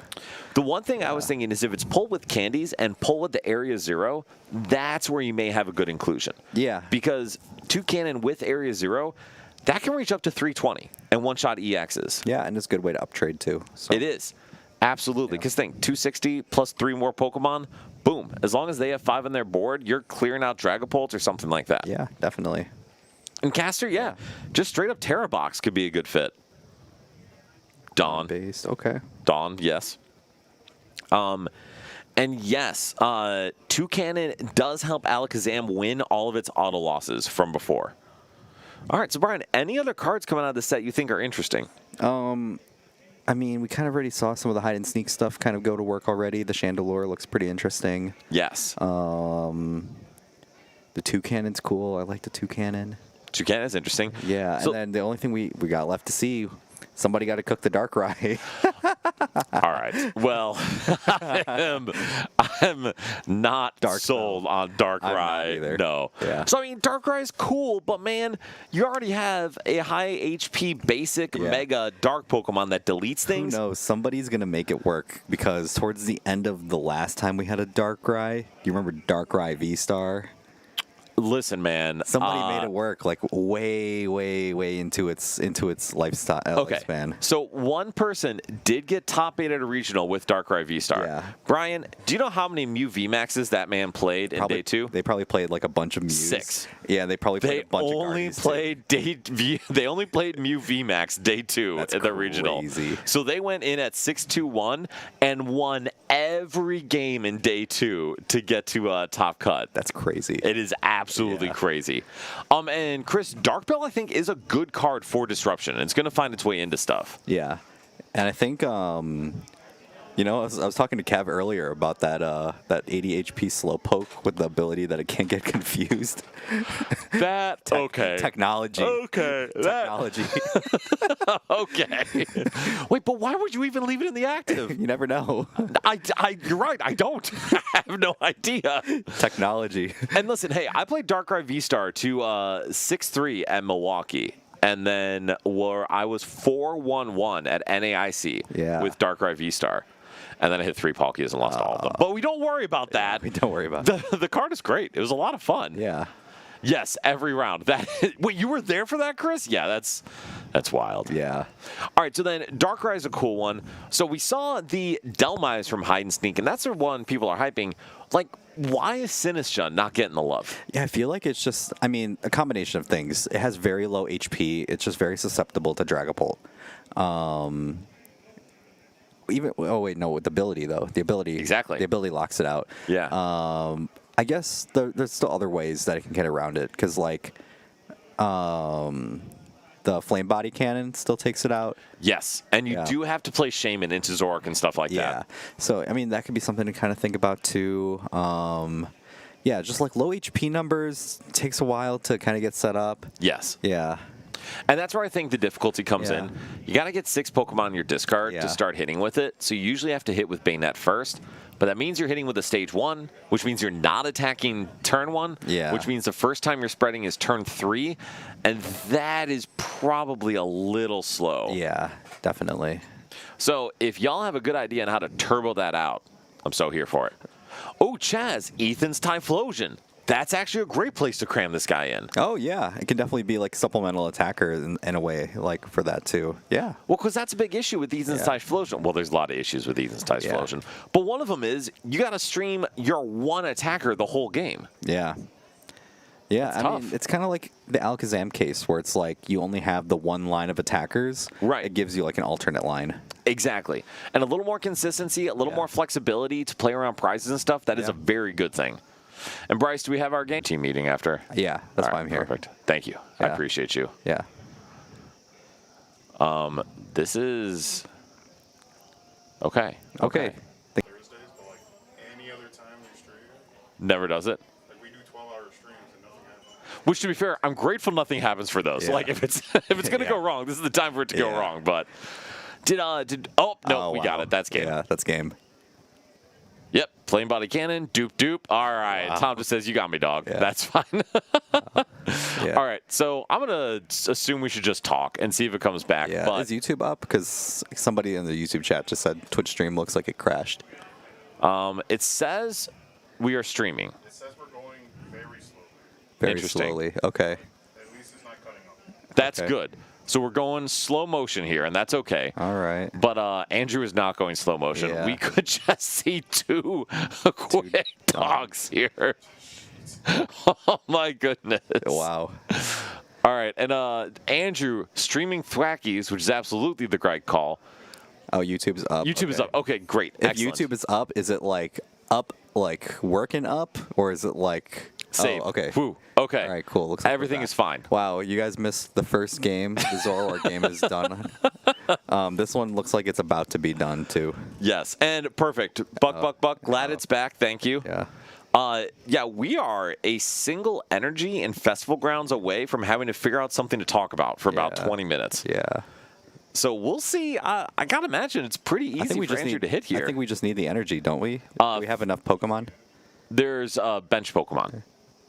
So need the festival grounds to attack twice. Oh, okay. Okay. Or Ooh, we don't hit it. Andrew could hit neither energy nor stadium. I feel like though, as long as we set up though, I feel like we're still in a good place though. Yeah, probably I mean, fine. the donk would have been nice, but like, we're still working. We're still working. And I would say this is exactly where Festival Lead is a tough matchup for Dragapult. Yeah. Andrew popped off. And so if Andrew's able to get attack streaming before Elias can Phantom Dive, it's going to be really, really hard. Yeah. All right. We're grooving here. So I think Elias is saying, hey, you know what I really, really need is Rare Candy Crispin. Yeah. I don't even know if Elias plays Rare Candy though. I'm not sure either. Typically, the done list will play like one. Also, why does everyone love that sleep color so much? I mean, it's just so clean. It is. Yeah. Do we just boom boom groove for energy and win? I believe. Well, Energy Stadium, and then Energy Stadium, and then we win. I believe so. And Elias is just waiting for it. Yeah. Did you prize all 4 stadiums? Okay, there we go. There we go. Wow, it looks like round 3's over. Okay, well, that was efficient, which is good to know. All right, good. So they're playing back another game. I appreciate that, just to see a little bit more here. Yeah. All right, but then Eli setting up, getting that Buddy Poffin, getting that Ultra Ball. And to be honest, Brian, this is an interesting matchup, so I'm glad we're seeing this. Definitely. It's funny, I played against this on the ladder today. Really? Yeah. The Zoroark or the Cincino? Like, I played the Zoroark into this matchup. Oh, okay. Yeah, I pretty much just Zekrom 3 times into 3 different Genesects and was able to win that way. You know, that'll do it. Yeah, That'll definitely do it. Yeah, so it's definitely a way. All right, and so Tom gets the Trolley turn 1. And listen, maybe in Excadrill you don't want Trolley. This deck seems like Trolley's pretty good. Yeah, definitely. So, the Trolley's good, but hopefully it leads to us getting some more stuff. Yes. Because, I mean, at the end of the day... Oh, that hand's so good. Yeah. Oh, my goodness, Brian. That hand is absurd for Tom. Yeah. He's cruising right now. And then smartly using Metang. Dude, he may have gotten donked last game, but he is cooking this game. Yeah, definitely is. I mean, we got double Metang here and all that stuff. So there's a third Metang in hand. Yeah, we're definitely cruising here. So is there anything else he wants to do here? I think we're doing just fine here. And then Rocksteady, I don't know if we were running Gladion. The match went quick enough to where we weren't able to really look, but I'm assuming that most of us are running Gladion now. And I think it's a fair assumption. Yeah. All right, so going over to Eli's turn. That is a Cyrano in hand, and that's fantastic. Cyrano's pretty good here because Cyrano is going to lead to multiple Zoroarks and maybe a Pecharunt. Which is also really good if Eli's able to take a knockout on this Genesect. That's going to go a long way. Oh, yeah, definitely. Yeah, we're definitely starting to go cruising a little bit here. And so, do you know what the Cincino EX does? Because you played it today, right? Yeah, it's like, I think it does like more damage for energy attached to it. I forgot how much. It's like, what, 40 damage? It's 40 plus. Yeah, 40 plus 40. for each energy on there. Because I remember when this card came out, we had so many people playing it. Which, it's a good attack. Yeah. But the ability's the annoying part. Yeah, the ability. Oh, yeah, because you have to coin flip for it, right? Every time you do damage, you got to coin flip. Yeah. And so that can make the life really hard for Eli because just a couple good flips in Tom's direction and those Zoroarks could go down. Yeah, definitely. So we're going to see the trade come down here. Seems like we have some stuff here. We're going to trade another card here. And so, draw 2. Why do you think Eli didn't bench the third Zora? I think he wants to make the room for stuff like Monkey Dory, potentially. I guess that's fair. Yeah. Just assuming that Tom's not going to reach a knockout automatically. It's tough, though. Eli wasn't able to get his attack down. And there are 3 Metang on the board for Tom. And I actually really like this decision, Brian. What about you? Yeah, definitely. I do not like that decision. Yeah. But looks like we are going to be going for the Genesect here. It looks like we're going to be getting Metagross, maybe Chinchino? I actually also really dislike this decision because I think if Tom wants to play Lilies first and then Genesect after Lilies to thin your deck before you Metang. Yeah, just so you know, like, you can still grab stuff afterwards because you might just draw into what you need. Well, actually, maybe what Tom is saying is I'm going to Metang once first, or we could just go for this. Okay. Just going for the Ultra Ball, I'm guessing for Cincino here. Yeah. What do you think about that decision? I feel like I'd still prefer the Lily here because, I mean, there's only so much of the game you can take advantage of, you know, the draw 8 portion of Lily's Determination. I feel like you'd still want to see that portion of it. True. But, you know, you never know. We'll see. And I think having the Lilies in hand is still fine. The only issue is Tom's about to take a knockout, so Lily's going to go from 8 cards to 6. Yeah. And that's much less fun. Yeah, that's what I was thinking. It's like, might as well just get the 8 here and kind of work with that as our foundation. I would agree. And this is, again, one of those long-term strategy things. Although this guarantees a Cincino EX now, Tom doesn't need it now. Yeah, so we're going to see 3 energy come down off of this Metal Maker here. That's really good. Yeah, it is really good. So now we can set up not only the Cincino here, but we can kind of look into maybe getting a Metagross in play. And the Metagross can definitely be a really good way for us to uptrade. Oh, and then we whiff the next one. Well, so here's the issue. Why did Tom attach all 3 to the bench Cincino? Yeah, because I feel unless our plan is to just force the Cincino into the active and make Eli have to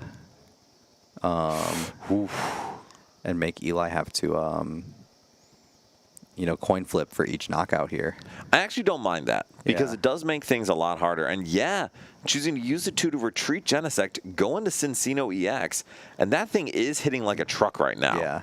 So more than enough damage to get over that Zekrom. And now Eli, like you said, Brian, is going to have to start flipping coins. Yeah, definitely. So we're going to put the Zoroark into the active here. We have some stuff to work with. We do have Fez that we can work with here. Actually, Bryce, you had it up. Does Eli flip the coin or does Tom flip the coin? So Tom flips a coin. Tom flips a coin. Okay. All right. Well, Tom's going to be flipping pretty soon. Definitely. So we're going to see the Darmanitan come down here as well. Darmanitan is going to be pretty good. Can help us cheat out extra prizes and spread some of that damage around. So we are going to see, though, 240 damage. So if we're able to get Zekrom back, we could potentially, if we flip the right way, get a knockout here. Absolutely. Zekrom's first attack for 70 does go through Cincino's ability, but I don't know if we want to hit this thing for 70 or 110. Yeah, so we're going to see the Fez come down first here. Draw 3. We do get the Dark Energy. We'll be able to attack here. Well, and also, with that Dark Energy, Eli could boss and Flame Body Cannon 2 of these Metangs if he wants. Yeah, definitely. I don't know if he wants to, but he could. Let's see. We're going to trade away Monkey Dory. All right, we got double energies, so we would be able to trade the other one and use End's PP up to set up another attacker here. And that's a big deal. It is a big deal. Also, Janine's Secret Art, which is good to set up another attacker. Oh. Okay. And then it looks like we're just going to use the Petch to move up into the active here. Which I think is fine. Yeah. And then it looks like we're going to play the Lilies here. So that's interesting. Why do you think Eli's going that route? I think Eli wants to go the route of attacking with the Zekrom. And so Lilies to kind of dig into the deck, find this. So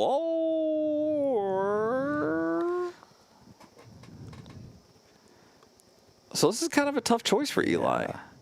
Because we definitely need that extra space. It's either we go for the double knockout with the Darmanitan, or we high roll and try to get the Zekrom back.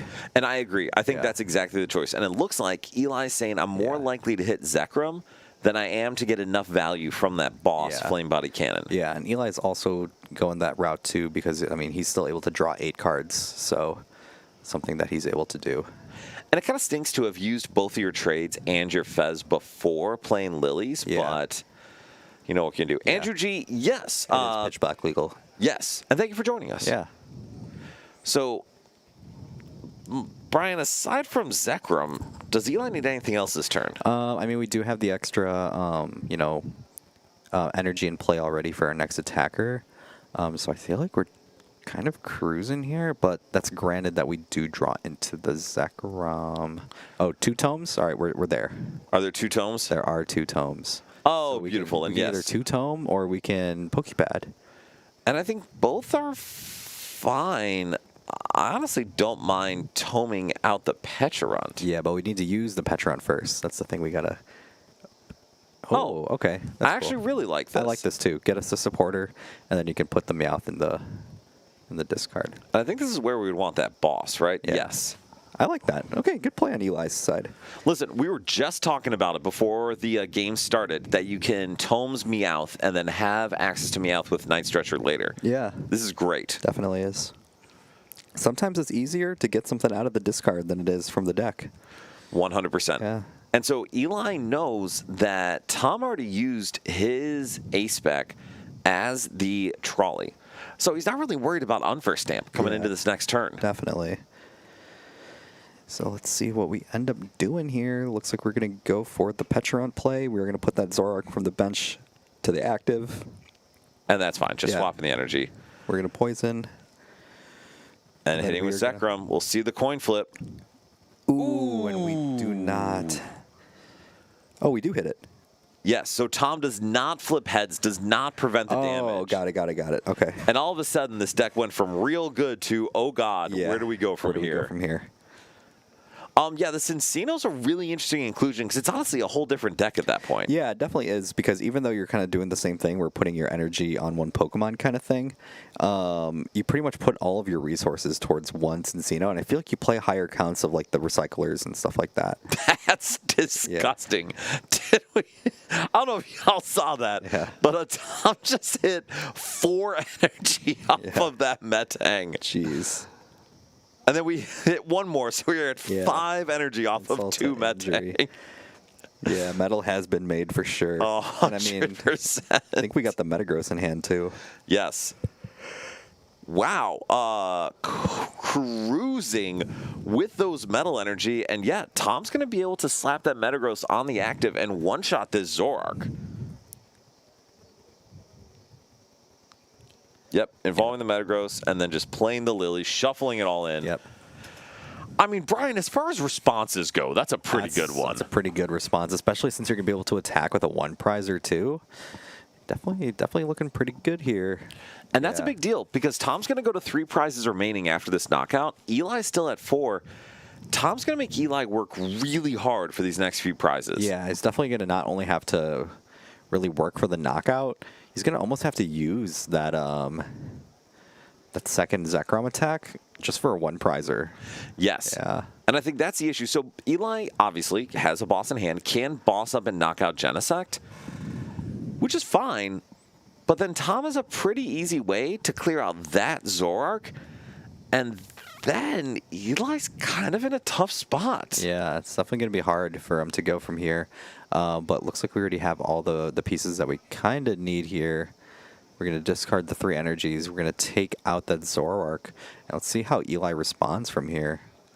So Tom has a lot of energy in hand, which is not great because he really wants that in his deck and Yeah. then on his Pokemon. Definitely. So we're going to play Buddy Poffin. Looks like we're going to get another Zoroark here. And so the one thing that's actually a big deal, I don't know if you caught it, Brian, Tom did not search with Genesect EX after the Lilies. Oh, we play a Reshiram here too. Reshiram seems pretty solid. Yeah, Reshiram's good. I like Reshiram. But right now, outside of using Petrol for Ultra Ball, Tom does not have a way to get Metagross out. Yeah.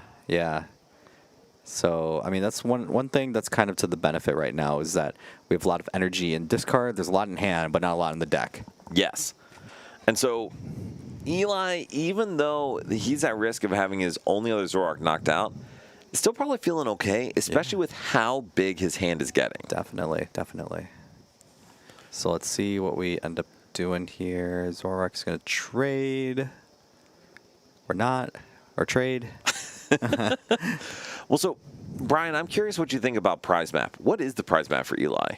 I feel like, I mean, it's tough though because you really do need to get this Metagross out of play, I feel like. But at the same time, like, you can definitely cheat out the 2 prize knockout with getting rid of this Genesect on the bench here. And then all of a sudden you're going to have a way out. But it's kind of tough. But it looks like we're going to go for the Metang here with all those energies. What do you think about that decision? I like that. I do like it because it takes away one less Metal Maker and it also puts a lot of those energies out of play. So, Andrew, Recycler solved the problem to a degree. You Yeah. still want all the energy that's in hand in the deck because Yeah. Recycler only puts 5 in. Yeah, and one thing too that helps here is that we can actually we could have shred, or we could also go for the double knockout here with the flame body cannon, which I do like. I like that a lot because Yeah. now Eli is one boss away from closing out this game. Yeah, definitely. I mean, we haven't really used many of our ends PP ups or anything like that. So those are still resources that we can use. So let's see what we end up doing. Looks like we're going to grab the recycler here, and we are going to go the route of our single metal maker. That's all we got to work with. And so Tom is going to need to hit 2 metal energy off of that metal maker. And it's going to be pretty easy for Eli to close out the game. Yeah, it looks like it. So we shall see. We're going to put those energies all back, and then we are going to metal maker after. So we'll see what we are able to do. And this is good. So Tom's deck is at least somewhat thin. Just pulled out a couple evolution Pokemon. Just pulled out an item card and shoved 5 energy back in. So Tom's going to need to hit 1 energy or 2 energy off of this. Oh, we only hit 1. Did he already attach from hand? I don't think so. I think those 2 energies were from the last metal maker. No, actually, I think only 1 was. Another was an attachment from hand. This is bad. Yeah, this is not good for Tom. What does he do here? Yeah, I don't know. Yeah, you can see him shaking his head a little bit here. So it looks like Tom did attach from hand. So Tom can use Meteor Mash. Ooh. But that's not really great. Yeah, it looks like he just passes it on. And thank you, Eli, for marking the poison on there. Why do you think Tom did not Meteor Mash? Probably so no Monkey Dory shenanigans is what I would think. That's very fair. Yeah. But let's see what we end up doing, though. Because, I mean, we do have a couple trades that we can do and see if we can maybe get the boss to clean up the game here. But we also do need to get energies in play as well. So we need a lot of stuff. So I think really all Eli needs is 1 ends PP up and a boss. Yeah. And that is going to be game. And we have the boss. We have the boss. Do not have the PP up yet.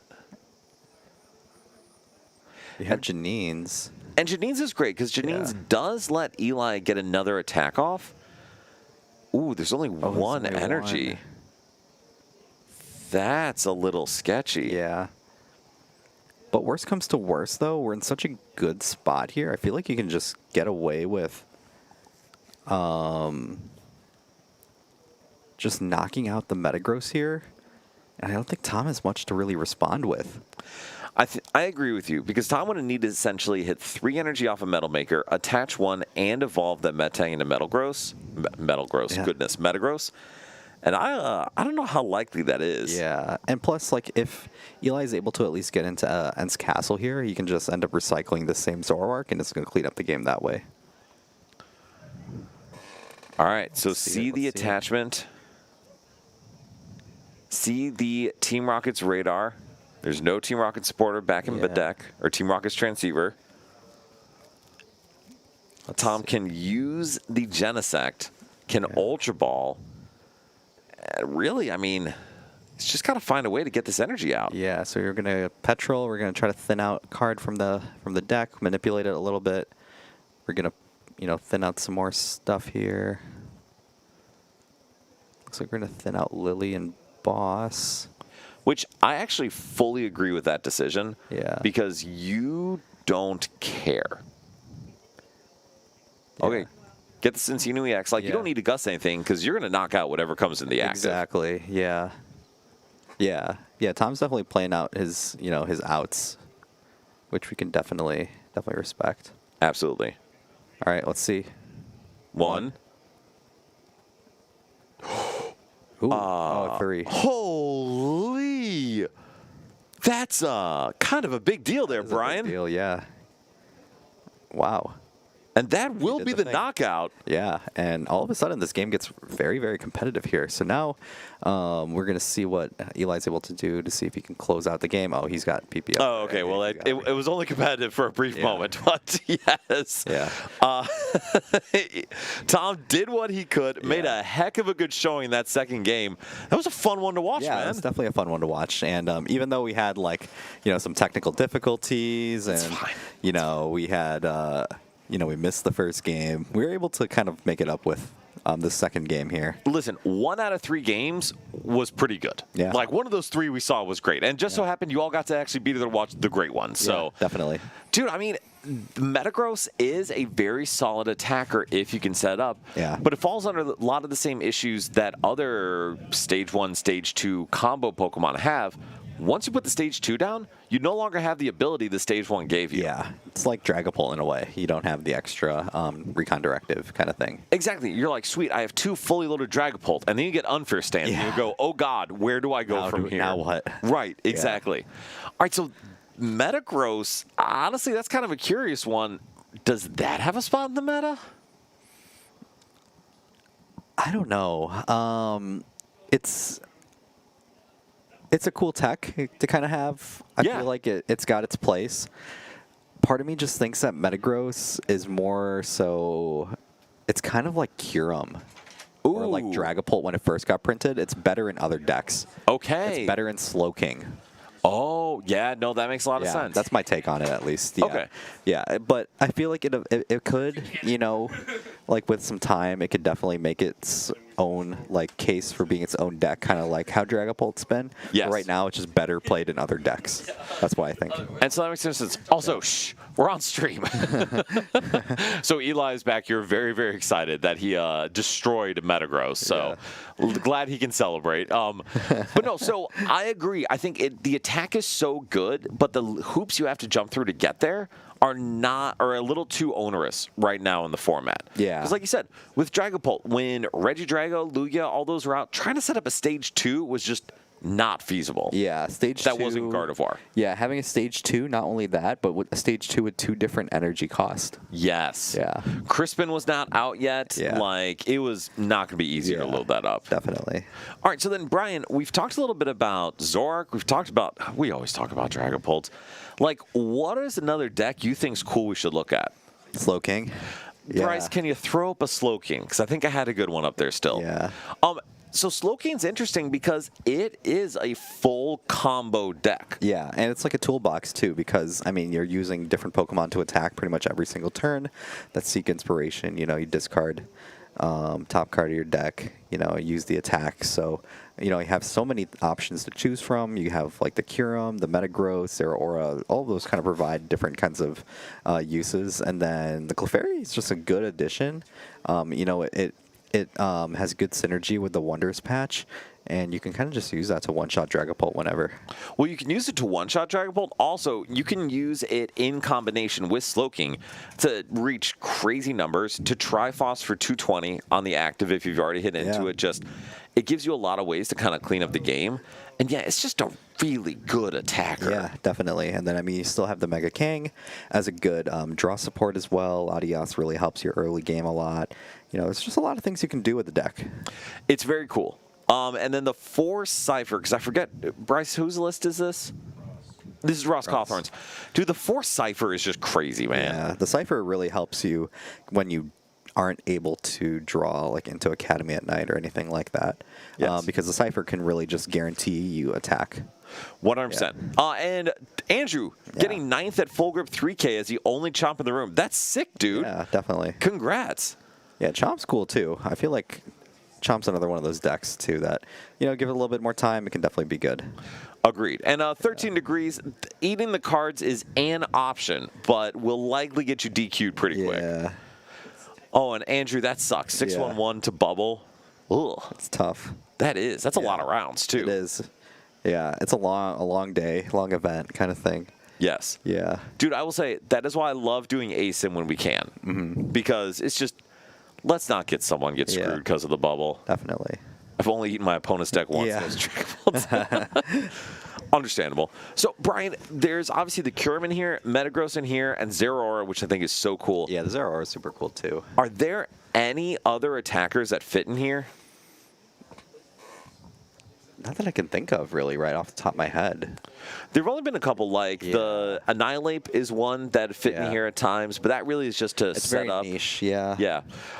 The other one, Conkeldurr, was in here previously, but now obviously Metagross for 300 is way better. Yeah. And then, were there any others big ones? Yeah, nothing that I can really think of. But yeah, just being able to just copy really good attacks, definitely pretty good. It is. At 13 degrees, we're doing great, man. Yeah, appreciate it. And then, Brian, I'll let you answer the rest of those. Yeah, got invited to the next 5K. Oh, cool. I didn't know they had like an invite system now. I feel like every store's got an invite system. I know. They're putting it together. That's pretty cool. Yeah, it is cool. But I've been seeing a lot of them on Twitter. And Chris saying, even though it's tough getting your board wiped, weirdly enjoy trying to figure out how to come back from that spot. Yeah, it's definitely interesting to come back after having like 3 Jercloaks get knocked out. Annihilate. Kind of wonder if they'll ever try Banette for the search. Ooh, yeah. Actually, that's an interesting point. So that Bayonet from Hide and Sneak does 80 for single Psychic and search your deck for a card. Yeah. That's not a bad Yeah, setup. it's not bad, especially if you're able to take advantage of like a weakness and stuff like that too. It could be interesting, but kind of depends on the kind of meta that it's in. Oh, Yeah. 13 degrees. That's awesome. I'm glad you got Twitter back. Oh, very nice. And we, as you guys saw, we did post all of the deck lists from our GLC event. Oh, did we? We did. And by Cool. we, I mean Rafal. So thank you, shout Rafal, out to for Rafal. doing that. And Rob really, shout out to him. He really did take like a big part in making sure this GLC event, like not only ran, but ran smoothly. He had so many decks ready for people, to lend out. He just wanted it to be a successful event, and I think, it was definitely a step in the right direction. I agree. So credit to Rafal for that. Credit to Rafal also for being our social media dude. Yeah. And then I didn't say it before, but credit to Michael Storms because he put a ton of work into our charity event too. Yeah, definitely. And so I know we talked about the team as a whole, but it was really cool to see him put all that into this. Yeah, definitely. And you can definitely see the passion and all that stuff too. We don't get to see him very much week by week, but he definitely makes his presence known. Yes, Yeah. agreed. At 13 degrees, I will have to ask Rafal about that because I actually don't have access to our Twitter because I just don't. That has not been in my responsibility. Do you have access to it? No. All right, cool, sick. Yes, Yeah. we have a team. The team is Rafal and Ryan and Eli. Yeah. But we're gonna get into our final round here, Brian. And is there anything cool you'd want to see or see again? I mean, as long as it's like a good matchup, I'm kind of okay with anything. Okay. We kind of got to see like a lot of the top decks already, and some of the stuff we already talked about. I think the only thing we haven't seen yet is Slowking. Yeah. And Slowking is pretty good. I don't actually know if there are any there today. Yeah. But Bryce, I know- we have our game. Kev was playing it earlier. Okay, so we actually listen. Okay. Guys, I'm here for it. If Yeah. we want to see some shenanigans, boy, oh boy, do we have shenanigans. We have Chandelure versus Cincino EX. Dude, this is sick. Yeah, definitely. And also, Chandelure at 3-0 versus Cincino at 2-1. That's pretty cool, man. Yeah, definitely is. Super, super cool. So who wins in this matchup? That is very tough. I don't really know who wins in this matchup, but I feel like the Chandelure can definitely uptrade really well if we gust around it. I think that's going to be the thing. The Yeah. uptrade is going to be big for Chandelure, but it's going to be a lot harder work for Olive to put together an attacker than Tom. And doesn't the Chandelure get past the Cinccino ability too? No. It's Still doing damage. Oh, it's still doing damage. Yes, okay. the Alakazam would get around it. The Chandelure does not. Got it. And then, what was it? Oh, yeah, we are gaming. And Andrew, the Kuffergrigus from... That's right, Surgeon actually. Sparks, Yeah, the Kuffergrigus was in there to spread, and I think it got replaced by the Annihilate. Oh, got it. Chandelure, I think the Mega EX ability is pretty cool. Should I sell my max rarity Pult to afford more regionals? I don't know. I'm saying no. I feel like a lot of those cards, not only sentimental value, because you top 8'd with that probably, but just think about it in the future when those cards are all worth crazy amount of money. So I would say it depends. Yeah. I value travel more than shiny cards. So Yeah. for me, that's why I do play relatively cheap decks unless Yeah. I pull something.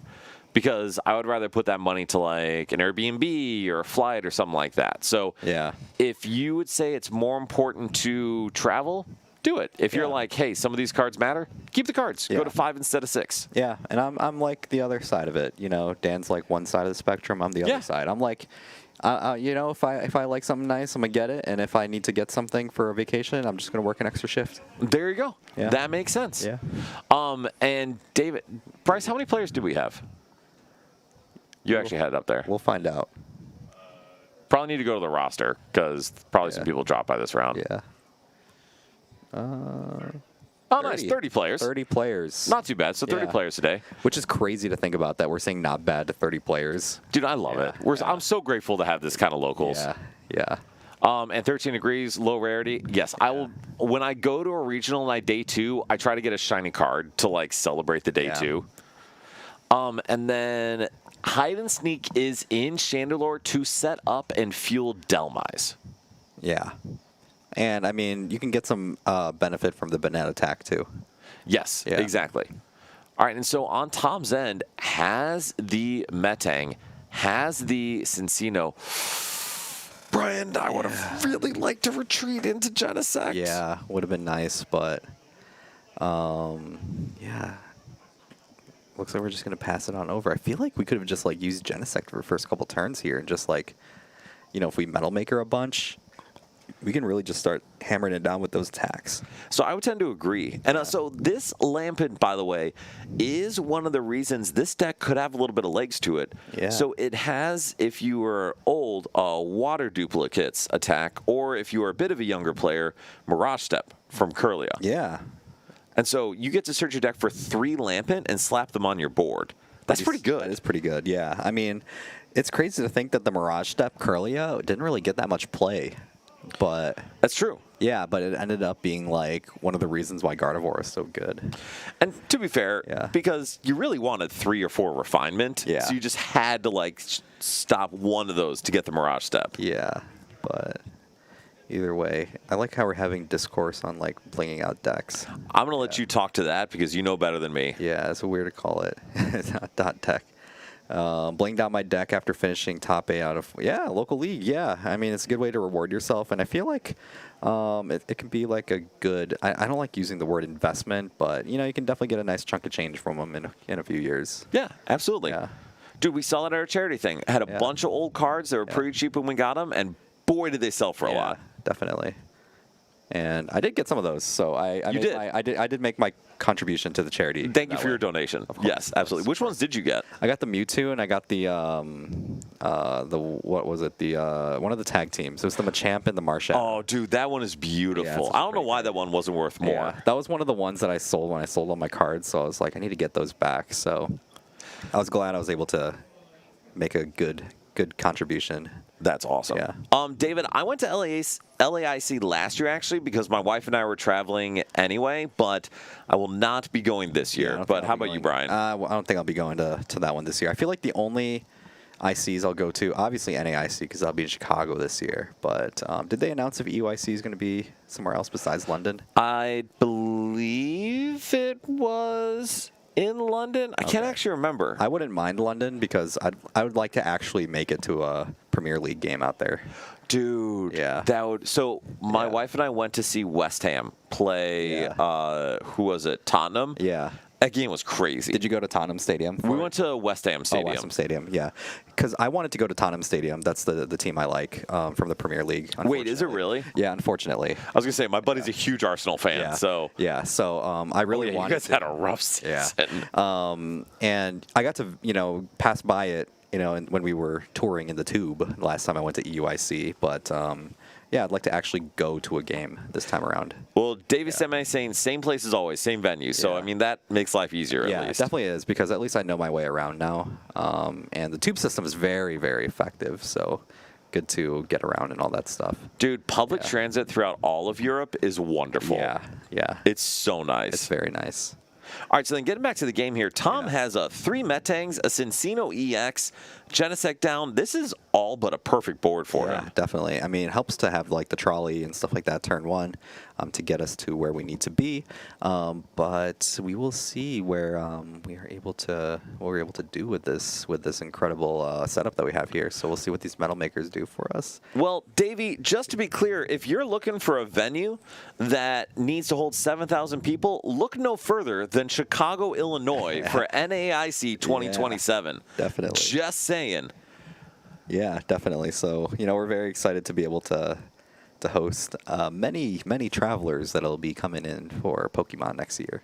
Yes. And Rocksteady agreed at some point you can over randomize, but also sometimes you're just in a habit and doing it while you think. Yeah, definitely. Brian, what do you think about Grimmsnarl? Grimmsnarl, it feels okay. I feel like depending on like the Shaman stocks and stuff like that, I feel like the deck is actually not that bad. And it's just tough. I feel like some of the matchups are really bad for it. Like, if like Hydrapple becomes like very prevalent, or, Festival Lead's not like the greatest matchup for it either, but it can also still prey on a lot of like bad decks too. That is very true. Yeah. And Rocksteady, honestly, I don't know if this is your experience, especially when you play mostly on live and then you get to real life. It is astounding how much time in each game is purely just from shuffling. Yeah. Definitely. Yeah, a lot of shuffling, a lot of that kind of stuff. So it's definitely tough. I remember when the Roaring Moon Dunsparce deck became a thing. Oh, goodness. Yeah, that was like a big adjustment for a lot of people when they played that in real life, for the first time. Verified Gwyn definitely is a nice upgrade for Grimmsnarl, because just being able to thin stuff out, and now you have 7 decent draw supporters instead of 4, that's a big deal. Yeah, definitely. But, I mean, Tom's got a pretty solid setup here. I mean, dude, Tom's setup is like picture perfect. 2 Chinchino EXs, and we have 3 Metal Makers down. We got the Genesect still. We got a lot of stuff. And for those who are curious, when riffling, 7 riffles are sufficient for full randomization. So could be more, could be less, but you always want to be around there. And then for mass shuffling, it's a little bit more. Yeah, definitely. And I feel like you can definitely optimize your shuffling a little bit more if you do a mix of both. Yes. Yeah. All right, so then, Brian, how does Olive respond? Yeah, I mean, starting off with the Latias as a pivot's pretty good here. Both players are going to draw a card here. Let's see if we can make our way through to our attack here. We're going to Ultra Ball. I wonder what we're going to grab here. I was going to say probably, yes, a Litwick makes sense. Yeah. Probably just going to look through the deck, see what we're working with here. Maybe we have Hilda in hand. Yeah, Hilda's going to come down here. We're going to be able to get the Legacy Energy and another Chandelure. That's pretty good. Yeah, pretty good. It's going to be able to put some pressure on Tom here to potentially get a knockout. And Andrew, Grim being worse without Devo, let me tell y'all, Hide and Sneak, if Devo was still in format, would not be an acceptable deck. Yeah, definitely. That would be crazy. Yeah, it would be super, super good. So another Chandelure ability is going to come down. We're going to see the Legacy Energy come down as well. Going to go into the active here. Looks like we are going to be flipping the coin to see if we get the knockout here. And let's see. Flip for Tom. Oh. It is a tails. It is a tails. Cincinnati EX goes down. We are 0 for 2 on stream so far, Yeah. which is not ideal. Not ideal, but being able to have the option is still very effective, though. So we're going to see the Ultra Ball come down here. I'm thinking that might try to grab another... what was the Minchino? I was about to say Baby Rat.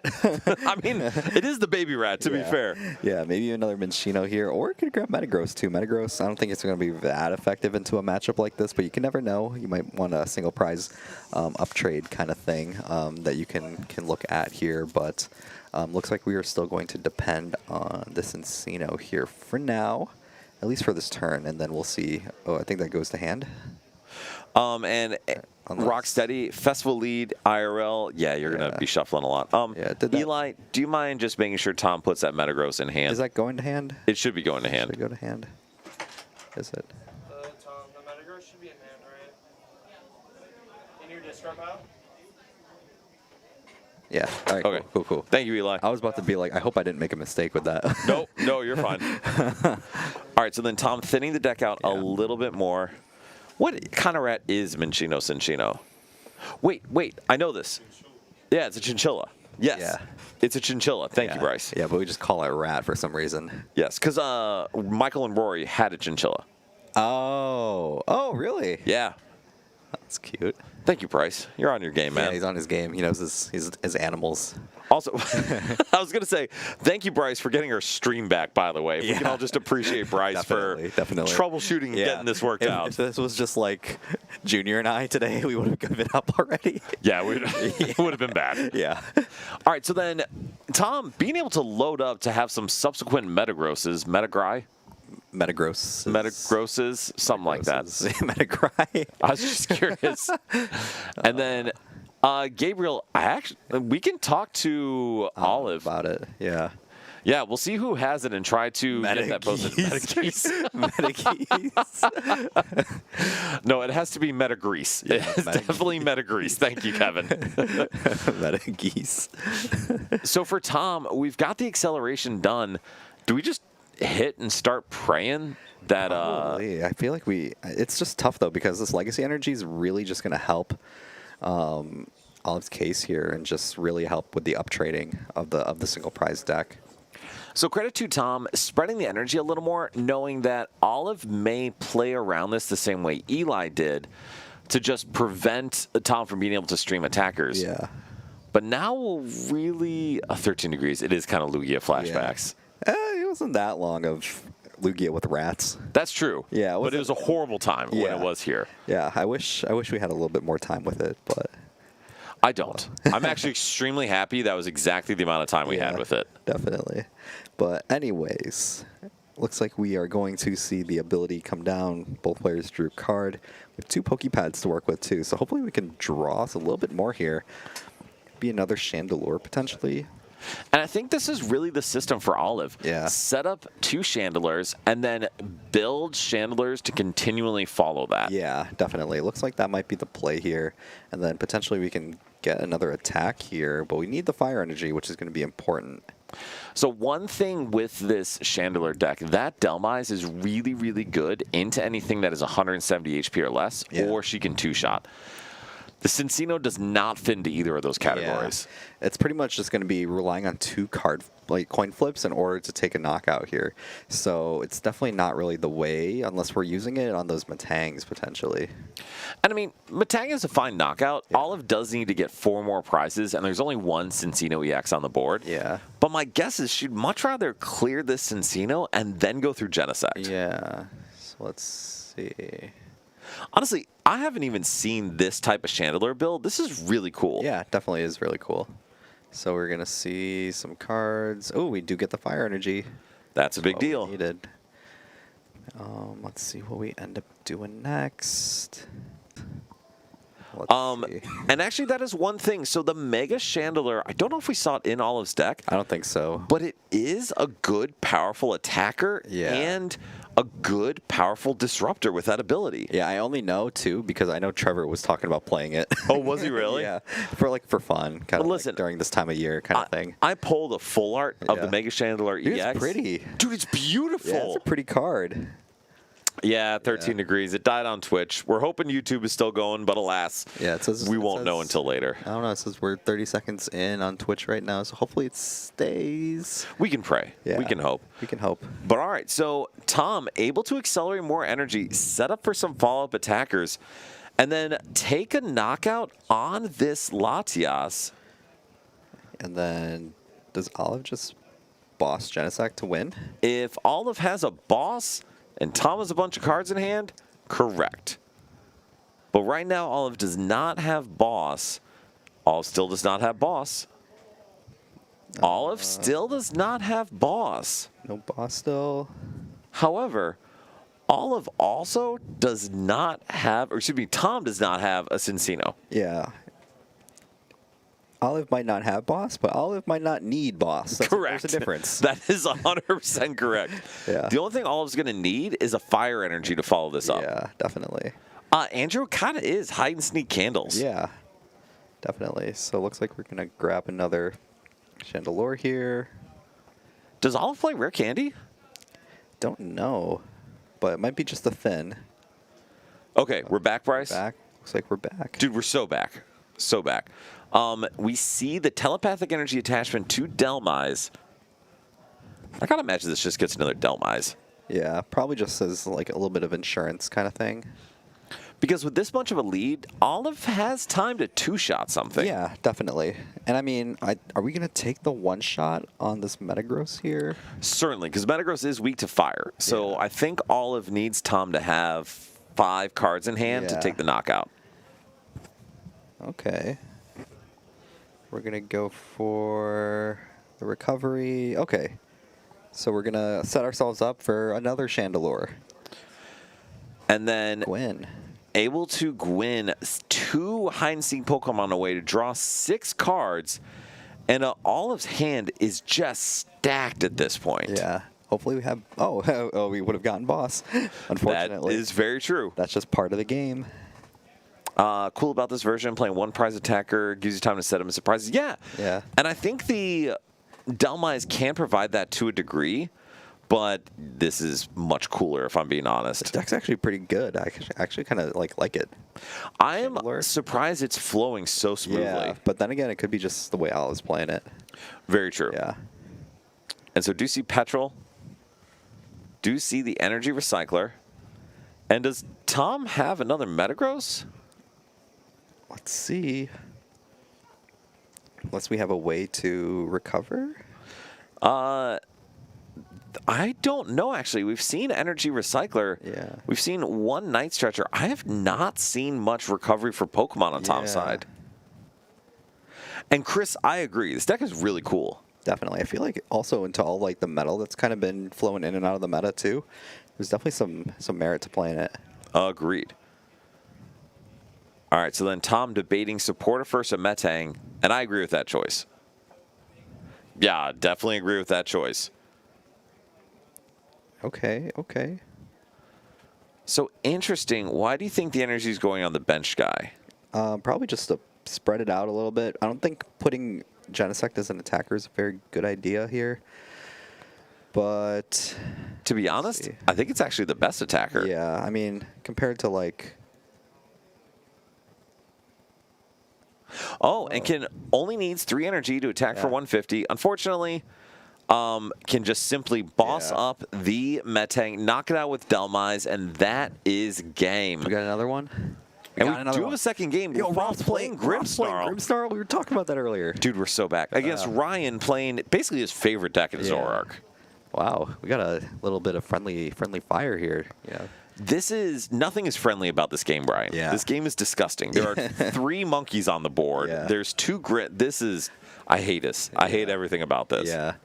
Roth must see something in this deck then for him to play it. He's a meta knower. I would agree. And we have 4. A 4th monkey has hit the board. That's disgusting. Jeez. So much damage manipulation everywhere. Yeah, this is crazy. So I think Rafal's getting the Frostlass down, and it's just going to be putting damage everywhere. Yeah. Jeez. So Rafal's going to be able to move 50 damage only, which is wildly disappointing based on the amount of monkeys there. Yeah. But that is going to be enough to clean up that monkey on the bench. Yeah, that's true. Yeah. Yes, Truth, I believe it's a monkey on Ryan's board. Ovi, we'll talk to Olive and see if she doesn't mind posting it and then tagging us on it. Want to make sure she gets credit. All right, so then 6 damage on the 7 damage on the monkey, which with the 1 Frostlass will be enough to clean it up with the snipe from Grimmsnarl. Ooh, are we going to be taking out the Reshiram too? This seems fantastic, Brian. And it's crazy too because not only is it like we have all this stuff here to work with, we have 2 attackers already. Yes. Yeah. So even if Ryan does knock out a Grimmsnarl, that's okay because Rafal's going to be able to move a ton of damage. Yeah. And to be blunt, I don't know how Ryan knocks out a Grimmsnarl anyway. Yeah. It's a little tough too because, I mean, the 320 is difficult even with all the pieces you need.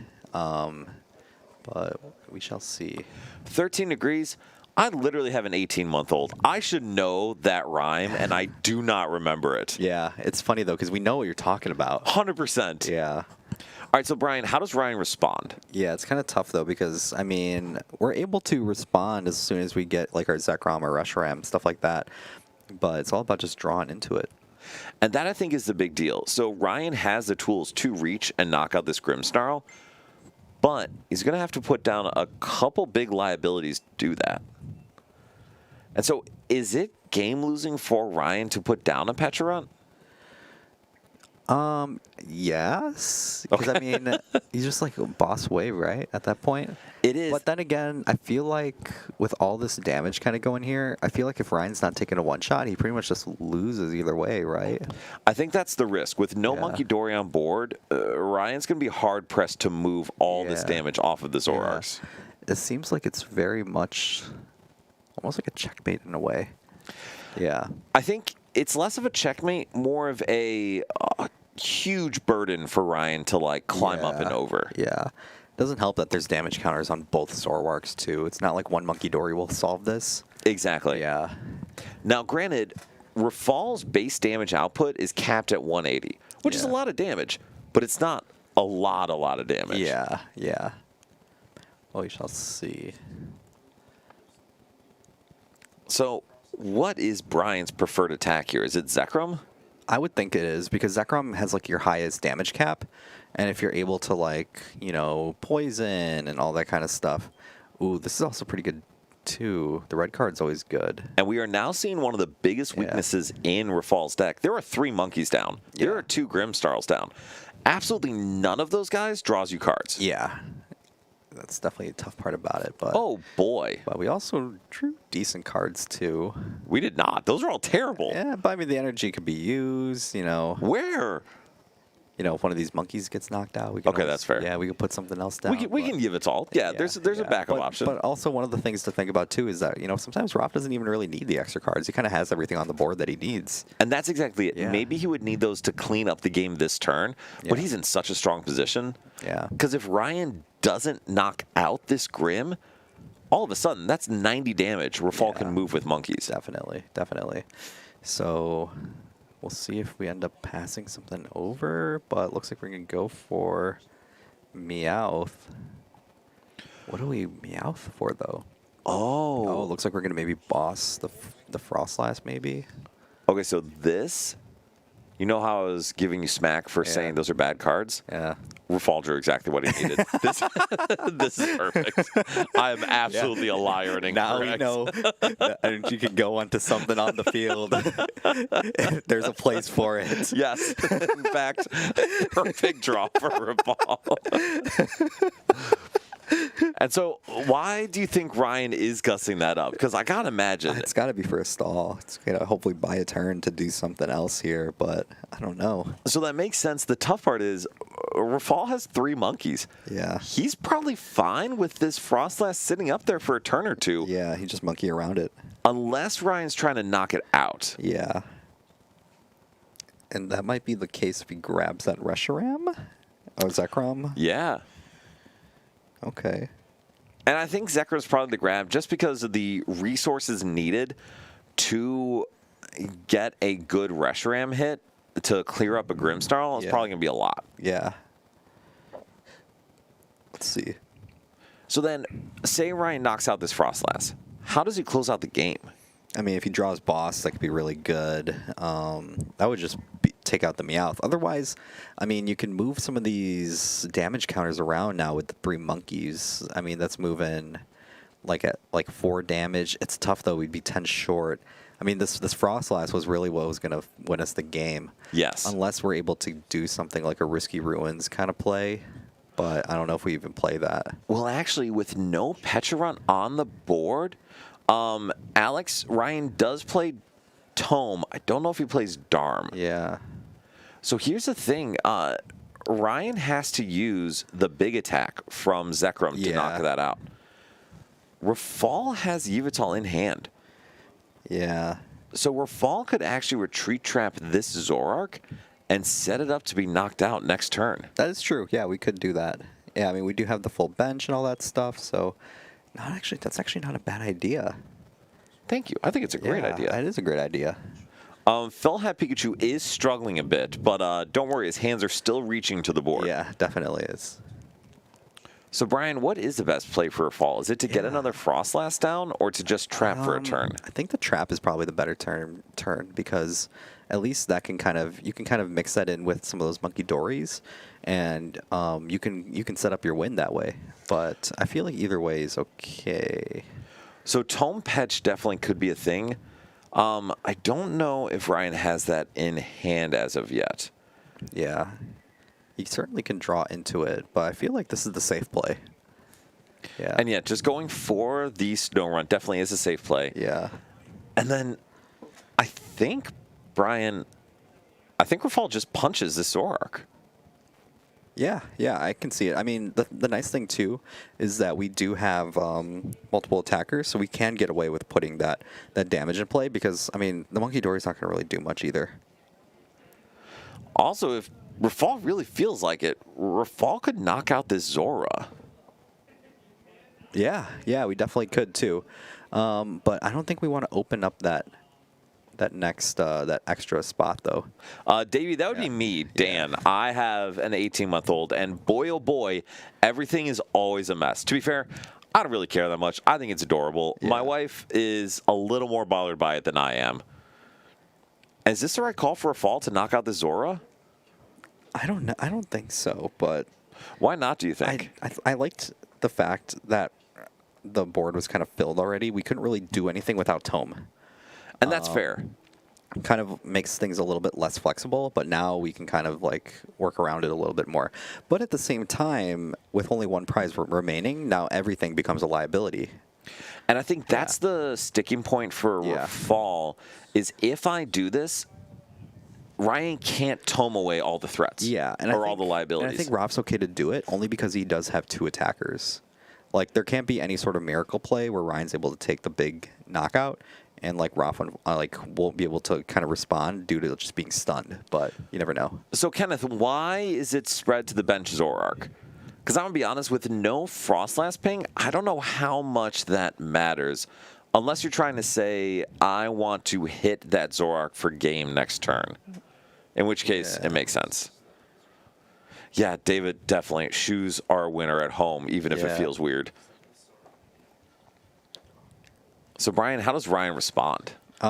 It's tough because, well, it's easier now because he has the extra bench space to work with. But it's still very difficult because you don't really... It's almost like a checkmate in a way, but we'll see. If we're able to, like, monkey with, like, energy down, we can, like, retreat into this benched Zoroark and punch that way. And I think that's still good. The issue is Ryan doesn't want to hit unless he's taking a knockout. Yeah, and that was the other thing I was going to say, too, is if we're able to, like, boss something... Oh, we have Tome. If we had Boss to use, Boss could have taken out one of the Monkey Dories. That could have been good, too. And I think that's a fair point, Kenneth. The only risk is... there was a reason, and I can't remember what the reason is. We'll see the double tome come down. Oh, this is for Reshiram, right? No. So the risk is Ryan plays Dusknoir. So by Rafal knocking out the... So it stops Ryan from being able to use Dusknoir to close out the game this turn. Because if Ryan had an extra prize to work with, that Dusknoir could fix math and enable him to put Rafal in a unwinnable board state. So I knew there was a reason. I just couldn't think of it. There's definitely a reason. And then just passes over. Yeah. Okay. I feel like getting Reshiram too helps in a way if we wanted to close out the game with the benched one. But this is tough now because I don't even know how Ryan really needs to like set up this knockout here. So Ryan can knock out this Grimmsnarl with Zoroark. Yeah. And then by doing so with Pecharunt. Interesting. Yeah. Did Raf pass? Oh, wait, we just... And then taking the knockout with the Mochi, Ryan goes to one prize remaining, and now Rafal has to close out the game this turn. Yeah, or else he loses now. Red card's pretty good. I mean, we have the Frostlass now. I don't know how much the Frostlass really matters here. And so, to Kenneth's point, putting the extra 7 damage on Zoroark was helpful. I don't think it would have been enough here is the tough part. But now, Rafal's in almost an impossible position. Ryan's at 1 prize remaining. He can reach on that last Marnie's Grimmsnarl. This is a tough spot to be. Yeah, it definitely is. Because now we don't have like any card draw, any boss, anything like that. We're kind of just putting damage counters on places and just hoping that it takes knockout that way. No, agreed. And so we'll put the 2 there. Goes to 230 with the 30 from 260, Grimmsnarl. 270 with poison. We're so close. Yuck. And then Ryan will just do the same with thing. A win. Zoroark takes down Grimmsnarl and Rafal. Never check the top deck, guys. Just never check the top deck. And yes, that's actually a good point. Yeah. So giving the Fez at the bench space was a big deal. Yeah, definitely. That's what I was saying. Don't got to take it. It's a fair point. Take the prize. It's a fair Just point. Take your time. It's a fair point. Yeah. All right, so then, Brian, any thoughts on watching that last set? It was a good game. It was a very good game. Good players make good games. That is usually true, yes. And I will say, I think Grimmsnarl has some legs going into Worlds, but...